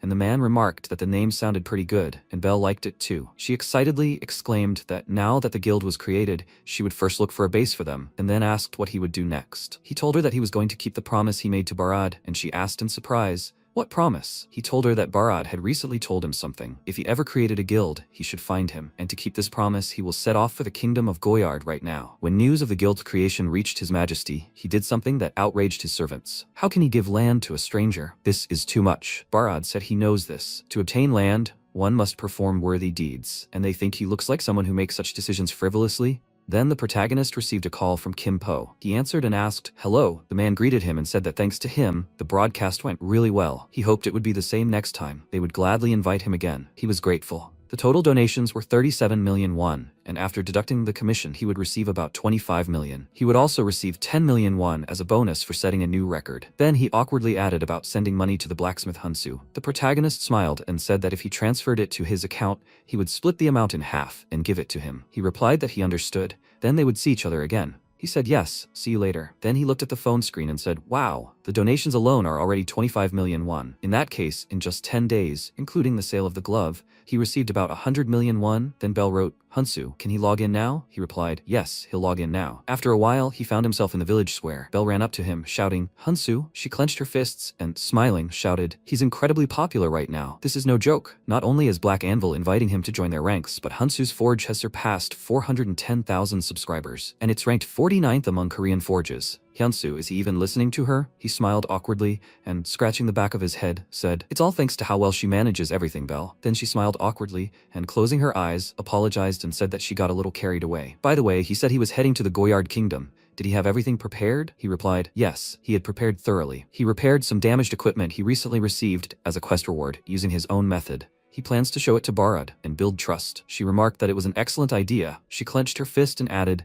this time he should get a hidden quest too. In response, he thanked her for always looking out for him. She looked at him and he put his hands to his face and asked, "Is there something on his face?" She yelped, "No, nothing." Then she awkwardly added, "About that matter of theirs, she's still searching, but she hasn't been able to find it yet. She'll let you know as soon as she finds it." He smiled and told her not to rush the search. He was grateful to her. After some time, Marquis Valo, Lord of the Goyard Kingdom, looked at the animal and asked Barad, "His Highness, has he developed a new hobby? Wolves?" He petted the wolf and said it was a congratulatory gift from the last dungeon lord. Valo said, "He congratulates him again, His Highness. By the way, he heard that he plans to grant land to a stranger. Is that true?" Barad was surprised. Why was he asking? Was there a problem? He replied that he was speaking cautiously, but he thought it was a bit excessive. Giving land to a mere blacksmith, wasn't he just a rookie? He replied that Hunsu had saved his life. Did he still intend to object? Valo said, in keeping with the traditions of the Goyard Kingdom. But before he could finish, Barad noticed the wolf's reaction, and then a subordinate said, "Your Highness, Hyunsu has arrived." They both looked at the door, and the protagonist walked into the room, a huge black wolf looming behind him. Valo looked at him in surprise and wondered if the blacksmith's aura. Then the protagonist reached out and said, "Your Highness Barad, he has returned." After a while, they sat down at the table, and Barad, taking a cup, said that the atmosphere here had changed quite drastically in such a short time. "Is it because of this equipment?" MC nodded and replied, "Yes, as expected. His Highness is insightful. This is Fenrir's helmet and cloak. Not only do they increase stats, they also grant the wolf's majesty." Barad asked, "Did he do that too?" Then the protagonist reached for his cloak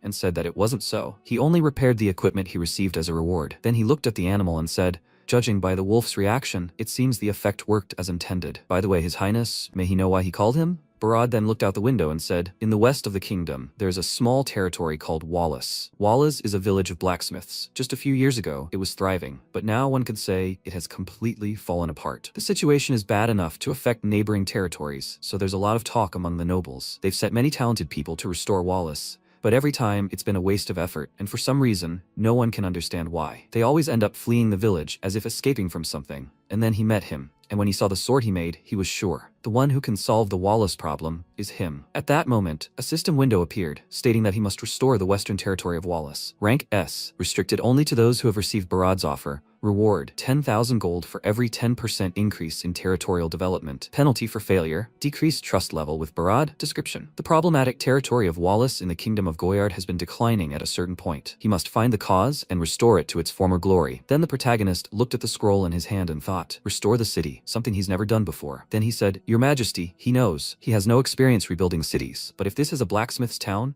If their lives can improve even a little thanks to him, he will do it. He will rebuild Wallace. After some time, the territory of Wallace, Belle walked forward and said that she heard that this is a blacksmith's village, but there are so many closed shops. Benson looked to the side and added, judging by how few people there is definitely a serious problem. Then Belle looked to the side and asked if they should look around a little more. And MC also looked around and thought that things were worse here than he expected. After that, Belle pointed at a building and said, "There's a light on over there. Maybe they should check." After some time, they entered the building, and the protagonist asked, "Is there anyone here?" Then they walked further, and Belle, looking at the cobwebs, asked, "Someone must live here, right?" And the protagonist said that he apologized. Benson then looked to the side and shouted, "Is anyone here?" Then they turned their attention to the door and became wary. The door began to open slightly, and Parahao peered out. He held out a lamp and asked who they were and why had they barged in. The protagonist apologized for such a sudden intrusion. He added that they had come on the orders of His Highness Barad to inspect the village. Para asked, "So they weren't from the Enroll Merchant Guild?" The protagonist clarified, "Enroll?" He then held out a scroll and said he didn't know who it was about.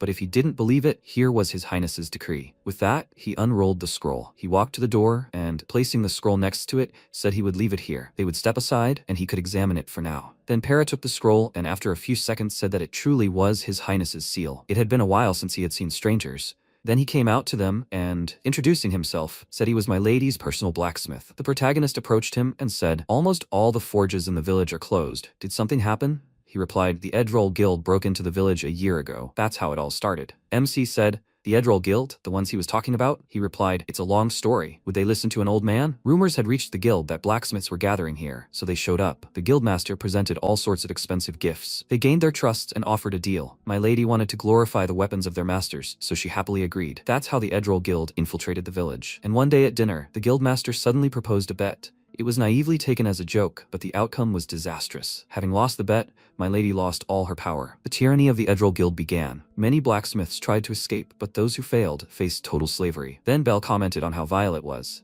The protagonist thought not only had they deceived and exploited the men, but they'd also taken everything they had. He frowned and thought he couldn't let it go. Then he asked, "Old man, did that mean he worked for them too?" He looked away and replied that it wasn't so, he was just a fugitive. The day my lady lost the bet, she sent him away with orders to win the bet and save the blacksmiths. Then Benson folded his arms and said, "Since my lady entrusted him with this, does that mean he has the skill to win it back?" He closed his eyes and said, "He may have a nasty character, but you can't drink away his talent." Then he rose from his seat and added, "However, you can't run forever. They'll come for him soon." Then he walked in the opposite direction and thanked them for listening to the old man's whining. They should leave quickly before they got caught up in it. Then MC told him to wait. He put his hand to his chest and added, if he allowed it, he'd like to help him. Para turned and asked him, and he said he was a blacksmith too, and he couldn't turn a blind eye to such injustice. Para said he appreciated his impulse, but all the blacksmiths who came to this village. At that moment, Bucks, a member of the Edroll Merchant Guild, entered the room and shouted, "That's where he's hiding, the old rat." The others looked at him in surprise, and then he walked forward and added, he'd been running for a long time, but now he wasn't leaving. It was his turn to accept the guild's bet. After that, he put his sword to Para's throat and said, if he refuses, he'll pay with his life. Already formed a new gang? Then, he took out an object, and a space began to appear around them. He looked at it and smiling said, "This is the Forge of Dreams. Relying on knowledge, intuition, and experience, one can forge equipment here at incredible speed." Noticing this, Belle shouted, "This is absurd." Benson added, "This isn't a bet but a threat." At that moment, a system window appeared, stating Para, level 230, Bucks, level 299. He said the difference in levels was colossal. Defeating him would spare his life. True, he would still have to spend the rest of his days in slavery. Then a system window appeared in front of Para, stating that the test was about to begin. If he failed the test, punishment would follow. He must state his conditions. At that moment, he lowered his gaze and thought there was no turning back. Then he looked ahead and said, if he wins, he will cancel the bet with my lady and free all the blacksmiths. He must completely cancel the debt. Then the system announced that his life was at stake, the conditions accepted. Then Bucks pointed his finger back and shouted, does he know how much effort he spent to find it? He must take the hammer, quickly. Then he looked at Para and added,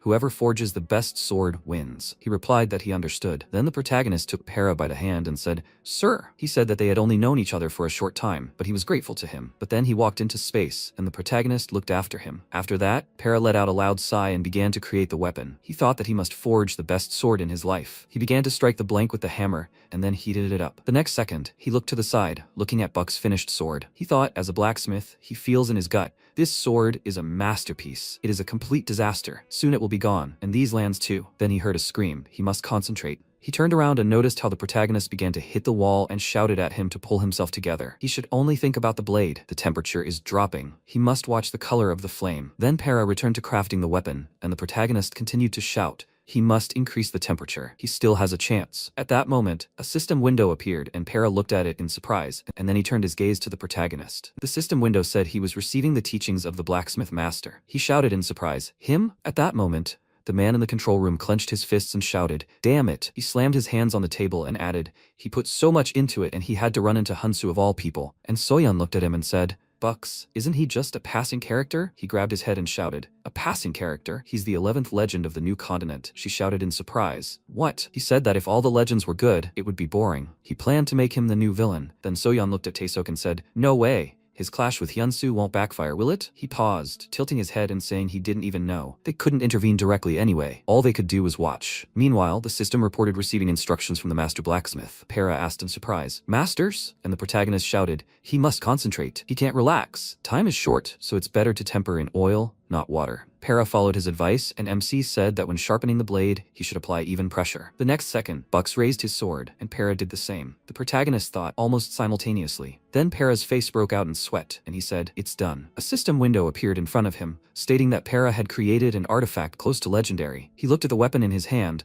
and then Bell raised a finger and said, "They say this artifact is almost legendary." Benson added, "Any swordsman's dream." He looked at the protagonist and thought that defeating such an opponent with just one level was impossible. But thanks to Hansu's guidance, he surpassed himself. At that moment, the system reported that he had surpassed the blacksmith expert, Para. Buck said, "It's impossible." The system reported that he had passed Para's test, and he began to cry and said that he couldn't believe that he was able to create such a sword before his death. And Bucks clenched his teeth in irritation. The system reported that he had failed the test. All blacksmiths in Wallace territory are freed. The contract is terminated. Territory development has increased by 10%. The next second, Bucks released the sword from his hands and said that he admitted defeat. Then he stepped forward and added, "But he, an outsider, he interfered with the sacred test." He grabbed the sword and said, "That's why he challenges him to a duel." With these words, he pointed the gun at the protagonist, and a system window appeared in front of him saying, "The trial is beginning." He was surprised. What was he to? After a while, the man in the control room fell to his knees and, clutching his head, shouted, "Bucks, he shouldn't do this." And Soyeon said thoughtfully, "In the end, Bucks did drag Hansu into the trial." The man shouted, "Manager Kim." He grabbed Taeseok by the leg and asked what he thought would happen if Hansu fought Bucks. Did he have a chance? He answered, "Out of the question."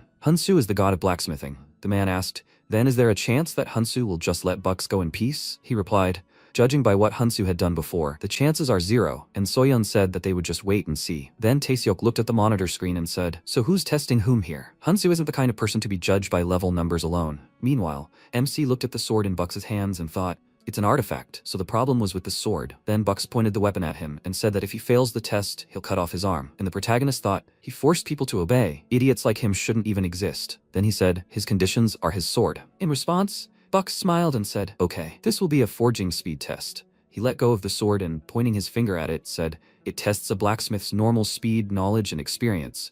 You need to create a product in just a few dozen seconds. They'll start right now." At that moment, Orr appeared in front of them, and Bucks thought, judging by his appearance, this stranger is at most a mid-level blacksmith. It looks like he only has a talent for teaching. Then he began to concentrate energy in his hands and thought, if this continues, victory is in the bag. Then he said, "Great, it should be at least a unique rank." The next second, a bright light burst from his crystal, and he covered his face with his hands and shouted, "What?" He looked at the protagonist, who was holding a sword. The system reported that a legendary rank sword had been created. Bucks said in surprise, "His sword is only a unique rank." No, did he finish before him? And the system reported that he had lost the challenge. Ownership of the created sword had been transferred. He was surprised. What? And then the sword appeared in the protagonist's hand. He said that without this sword, he would no longer be able to torment people. He was indignant. His sword. And MC came closer and said, "He's just paying for everything he's done." And Bucks fell to the ground and shouted that it was impossible. And the protagonist pointed the sword at him and told him to name his crimes. In response, he sighed, bit his lip, and then said that he collected a 70% tax from blacksmiths. He asked, and he gritted his teeth and added, "And those who couldn't pay, he turned into slaves." The protagonist asked, "He even threw Melody into prison, right?" He replied that it was necessary for the guild's profits. At that moment, Para shouted, "Imprisoning the lord and exploiting the blacksmiths was unfair." And then the protagonist asked, "So where did he hide everything he squeezed out of them?" Bucks knelt down and said, "In the basement of the guild building." He asked, "Is that all?" He looked away and replied, "Right, that's enough. He has told everything, so he begs for mercy." The next second, he grabbed the sword and then pointed it at the protagonist and shouted, "Does he think he's gonna die so easily?" And then the protagonist said, Broadsword Art, Chapter 2. He grabbed the sword, then threw it up, making it spin. He said, "Blade of the furious tide." At that moment, Bucks looked at him in bewilderment, and the sword fell from his hands, and the protagonist punched him in the face, and the next second caught the spinning sword, after which he swung it in front of himself, cutting off Bucks's arm. He said that compared to what he had done, this was nothing, but it was not his place to judge him. He moved on and, approaching Para, said, "Sir, he apologizes for frightening him. This man will not harm anyone again. He leaves the punishment to his discretion." Para was surprised. Did he mean to say that he should pass the sentence? Then he looked at Bucks and said, "Perhaps he would not mind if the right of punishment went to my lady?" In response, Bucks indignantly shouted, "Hey, who do you think you are to decide his fate?" Then Benson gagged him and told him to shut up. Bell suggested that he just shut his mouth. Then MC approached Para and asked, "Where is Milady now?" He replied that she must be imprisoned in the castle. He asked him to bring her here. He would leave this man's punishment to him. Para looked at him in surprise and then said that he was grateful. Truly, he was very grateful. With these words, he shook the protagonist's hand, and sometime later, Bellin was sitting in the dungeon, hugging her knees. She looked ahead in surprise, hearing a sound, and said that no one was supposed to come here. Then she noticed Para, who was holding onto the bars and shouting, "Milady!" and she cried out in surprise, "Him? How did he get here?" Okay, the important thing is that it's dangerous here. He must run. But the next second, he inserted the lock into the keyhole and said, "Everything is fine, Milady. Now she can leave this place." He asks her to come with him. They went out into the corridor, and she asked in surprise, "But what's going on here? Can he explain?" He told her not to be afraid, that a stranger had saved their lands. She asked, "What?" He said he had defeated that villain, Bucks. She asked, "A stranger? Impossible." But no, more importantly, did the stranger defeat Bucks? Para turned to her and said he was telling her the pure truth. She only needed to punish him severely. Then he placed his hand on his chest and added, "All of this was done by one true blacksmith." She bit her thumb and said, "Impossible." Then he extended his hand to her and asked her to trust him, that she would see with her own eyes and understand. Then she closed her eyes, and after that, they walked to the exit. After a while, Para opened the door for her and asked her to come in, "My lady." She walked inside and cried out in surprise. She noticed Bucks sitting on his knees with his severed hand. And then the protagonist asked, "She's my lady?" She removed her hood and confirmed it. Then she said she was Bellin, Lord of the Wallace Lands. He had indeed defeated him. The protagonist noticed that it was all true. Initially, they planned to leave the punishment to Lord Para, but he said to leave it to her, "My lady." She stepped forward and said, "In that case." She wrapped up her sleeve and said, since they needed to talk, could he please take the bandage off his mouth? And then Bucks's bandage was taken off and he screamed, "What the hell?" She said Bucks, she trusted him, and did business with him. She could even tolerate deception, and he smirked. The one who was deceived is a fool himself. But she added, "But touching people on her land is unforgivable. As lord of this territory, she gives the order, Para." He approached her and said, "Yes, my lady." She ordered the confiscation of all the property this man had illegally appropriated, and the release of all the oppressed blacksmiths. In response, Para bowed and said that he understood her, my lady. And when Benson grabbed Bucks, he screamed, "What nonsense! This is his property. They are his slaves." And Benson shouted, "Attention." Then Bellin appeared to him again and said, "And also, Bucks, she will make sure that he will never harm innocent people again. He will be locked in the dungeon for eternity." He looked at her in bewilderment, and then Benson threw him over his shoulder, but Bucks continued to scream, "No, this cannot be. He is not finished yet." Benson carried him further and said, "Enough." Then he turned slightly and said, "If they leave him here, he will continue to talk nonsense, so he will take him to the castle." Bucks continued to scream, "He must put him down, idiot. This is simply ridiculous. How dare he do this to him?" After this, MC turned to Bellin and asked, "My lady." He would explain the situation in detail. She nodded. After a while, they sat down at a table, and Bellin, putting her cup on a saucer, said, "This is what happened." He asked why she stood up. She bowed and said that she was truly very grateful to him. Her tears began to fall on the table, and she added that, due to her lack of skills, she was unable to properly take care of the territory. If she had been even a little wiser, this would not have happened. At that moment, Para took her hand and said, "No, my lady. This is the fault of someone who came with malicious intent. She did everything she could for her people." Then Bellin took his hand and thanked him for those words. She wiped away a tear and added, "She showed a shameful side of herself."